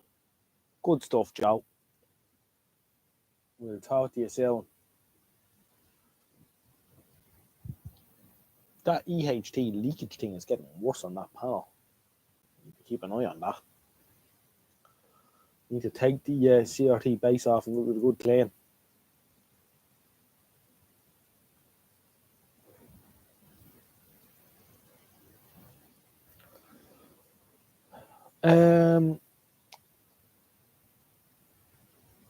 Anna says this one was quite large, but I'm sure strong for a wee girl. Still, it was a medium wrestle, 70 odd kilos. That'd be about right, yeah. They were very heavy, alright.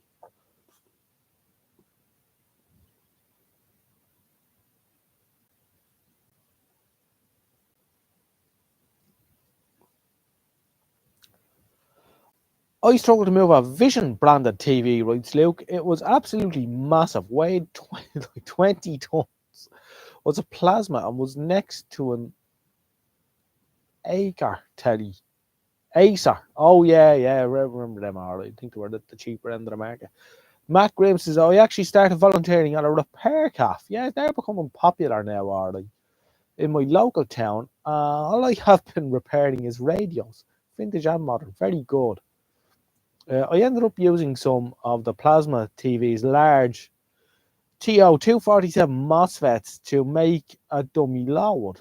Oh, very good. Rob says, I have a Panasonic plasma, 50-inch. Lovely silver television in silver. Luke says his town doesn't have a repair calf. Not yet. They're becoming popular, Luke. Popping up all over the place. It's only a matter of time. Tommy Hannell has joined the chat. Good evening, Johnjo, and everybody. Good evening, Tommy. Good to have you in the chat. We're just about to pull. Well, I'm just about to pull the plug in the next couple of minutes, but it's good to have you here all the same.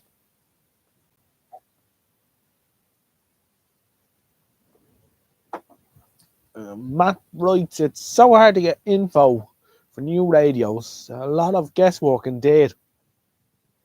The newer radios are almost impossible to repair, though can be done with patience. Would it be economical? Absolutely not. No. Like you see the repairs that mine's gone blank now. Can't remember his name now.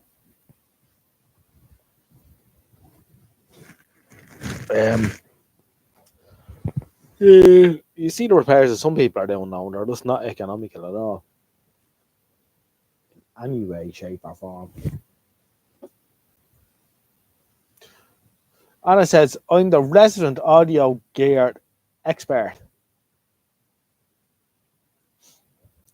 Closest one to me is in Colchester.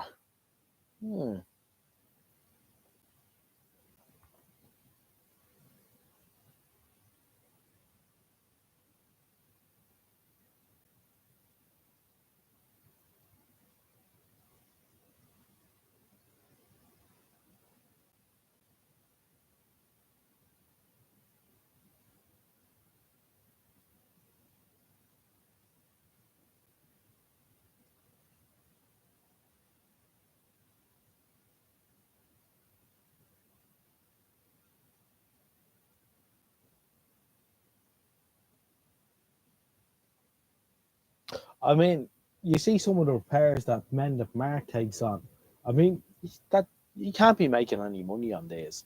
I mean, he rewound a motor for a cassette deck or something like that.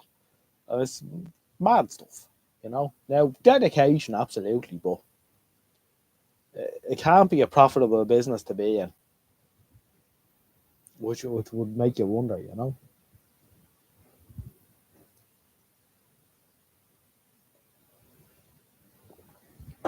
Matt's the console repair guy and now the radio guy too. You're going to turn into the general electronics guy soon enough. It's when people start bringing you with the garden solar lights. That's when you have to worry.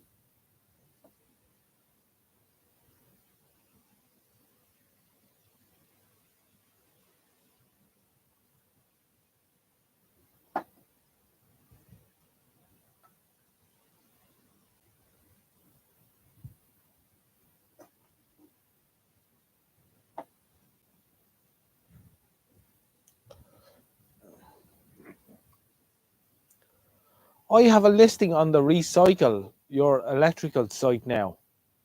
Oh, very good, Michael. Looking for anything electrical that's going to be recycled? No doubt.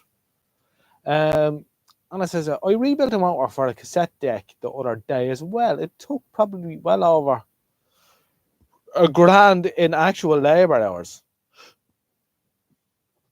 This was for myself, though. Well, that's the thing, yeah.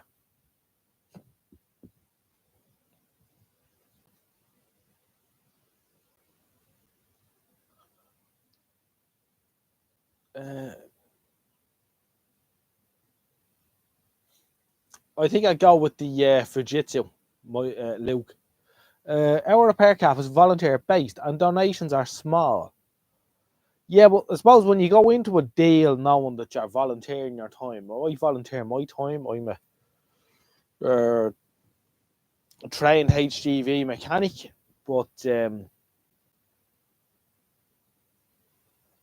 know, I work at the National Transport Museum for free, and that's okay, you know, because I know I'm working for free. But if I'm running a business here and I'm rebuilding some dude's cassette deck motor, rewinding it, and it takes me 14 hours, and I want, you know, well, I'm going to want for sort of between 45 €55 an hour.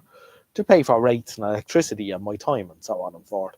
I mean, that's going to bring up the repair to a non-economic level, which is why I find it hard to figure out how Mendip Mark does it. But I'm not sure. Maybe he won the lotto or something. He must afford to do things like that. As he does run the business for crack.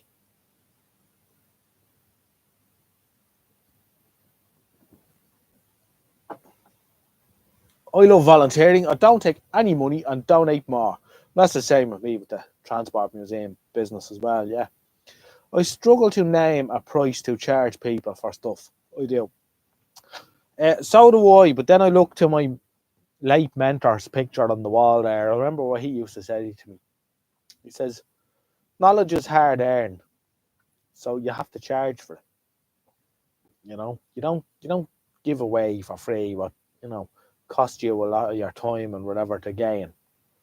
Well, sort of is a thing, so he wouldn't, free information wouldn't have been a thing with him. And he was right, because, I mean, that's your business and your livelihood at the end of the day.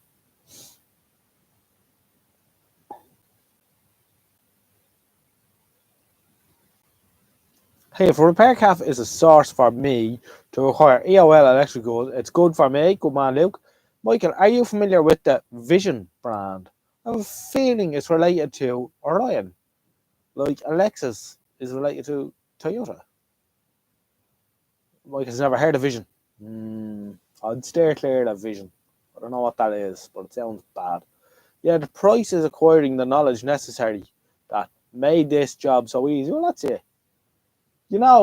Through years of experience that, if this television fails to operate and you take the back off and the main fuse is gone, it's probably because the thyristor fired at the wrong phase of the mains input or whatever, and just the fuse failed, and you put the new fuse in and you put the back on, the TV works and it's okay. Then you hit your man for the £50 or whatever, and he says, well, you only put a fuse in it. Yeah, but, years of experience to get there to put the fuse in.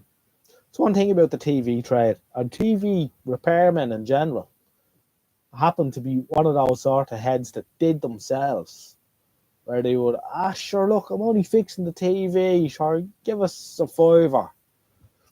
Which that's the wrong approach. The carpenter doesn't come into my house and say, I'm going to fit on new windows and doors, or new doors and door frames. Sure, give us £20, that'll do. No, they go, that's going to cost so much per hour or whatever, it's going to be, 800 quid. TV repairmen, they weren't really geared that way. They were kind of like, sure, give us whatever you think it's worth. Bollocks to that. Don't bring your car to the dealership to get a new clutch in or whatever, and your man goes, sure, I like working on cars. So give us the price of a few points and I'll put the clutch in. And was half the problem and downfall with the TV trade. That TV repairmen weren't businessmen an awful lot of the time, with exceptions. But most TV repairmen got into fixing TVs because as kids they were into electronics or whatever, and they went to school and then they left and they did this City and Guilds 224 and TV. But they weren't businessmen. And, they went out and they got a shop and wherever, and then TV started coming in. And they just felt like they needed to do everyone a favour. Mrs. O'Reilly's bringing the TV in. Sure, look, it needs a new tripler. The tripler's £40, but you're giving me a scar. I'll cover the rest. And yeah, that doesn't work, And that's what happened to an awful lot of TV shops, is the lads just didn't know how to charge.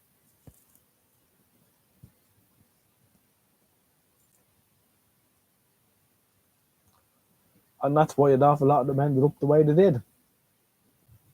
You have to know what you're worth. If you don't know what your worth is, you've no starting point. This says me, and I'm the worst in the world for it, but, it is true.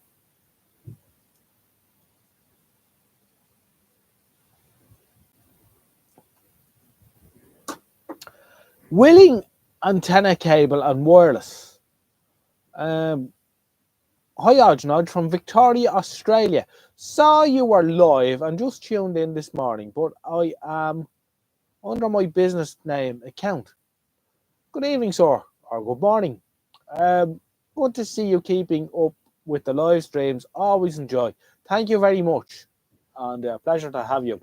And thanks very much for mentioning. I am just about to sign off, but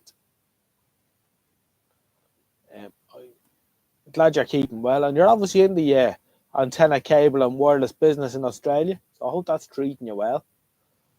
Logo fonts look similar, says Luke.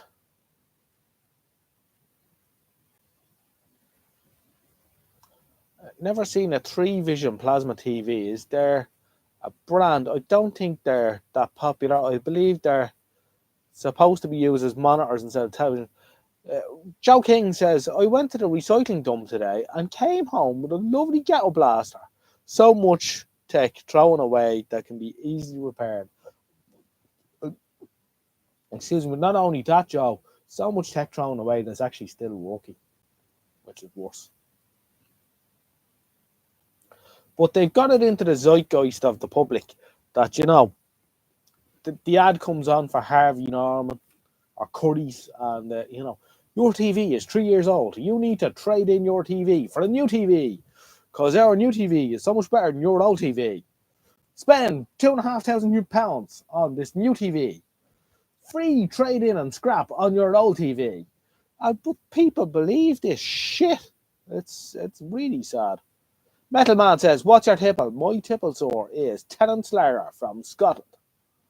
Access Area 6, I remember plasma TVs that needed a separate media box to receive.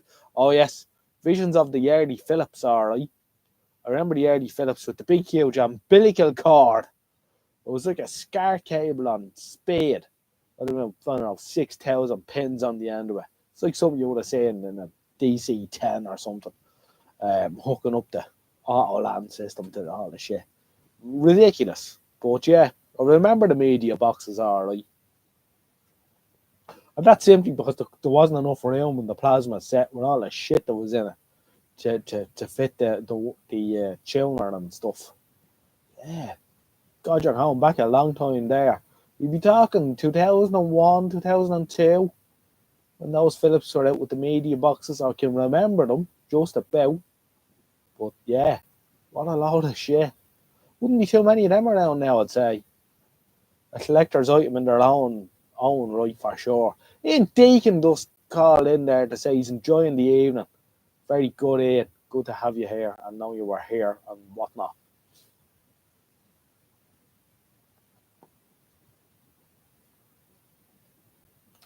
Luke says, yeah, I believe the Vision TV needed a tuner module, though when I was snooping around the community centre, I found where it was mounted years ago.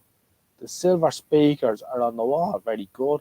Willing antenna cable. Word says, I'm 3 years in, and it's been a slow start doing some microwave dish installs and some hospital TV system repairs, contracting to the hospital and so forth.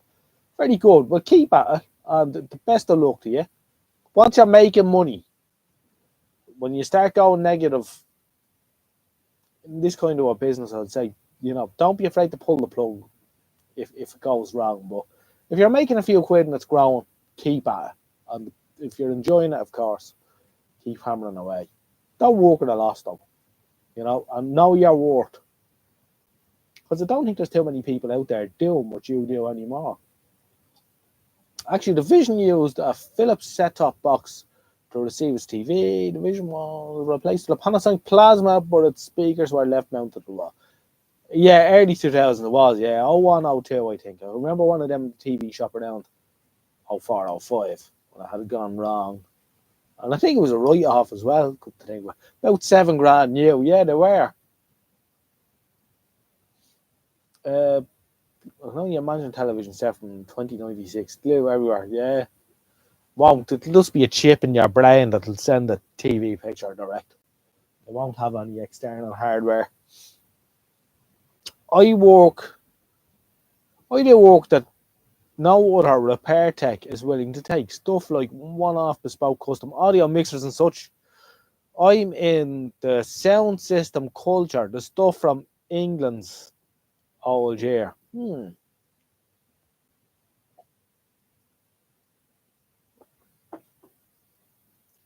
There's lots of custom stuff that no one will touch if they aren't donating their time and did. Well, it wouldn't be worth their while. It's all right if you're in another place, but if you're renting a premises and paying rates and electricity and so on, well, you can't afford to donate your time then. You've got to be charging, and you've got to be charging, you know, 60, €80 an hour labour plus. I got to pull the plug, lads, by the way. It's just coming up to 10 to midnight. It's been a good live stream. We've had 2 hours and 15 so minutes of fun, non-stop crack. Tony James does come in. Good evening, Tony. First 50-inch Panasonic plasma I installed was 10 grand. I remember counting the cash on the customers. Jesus Christ. There you go.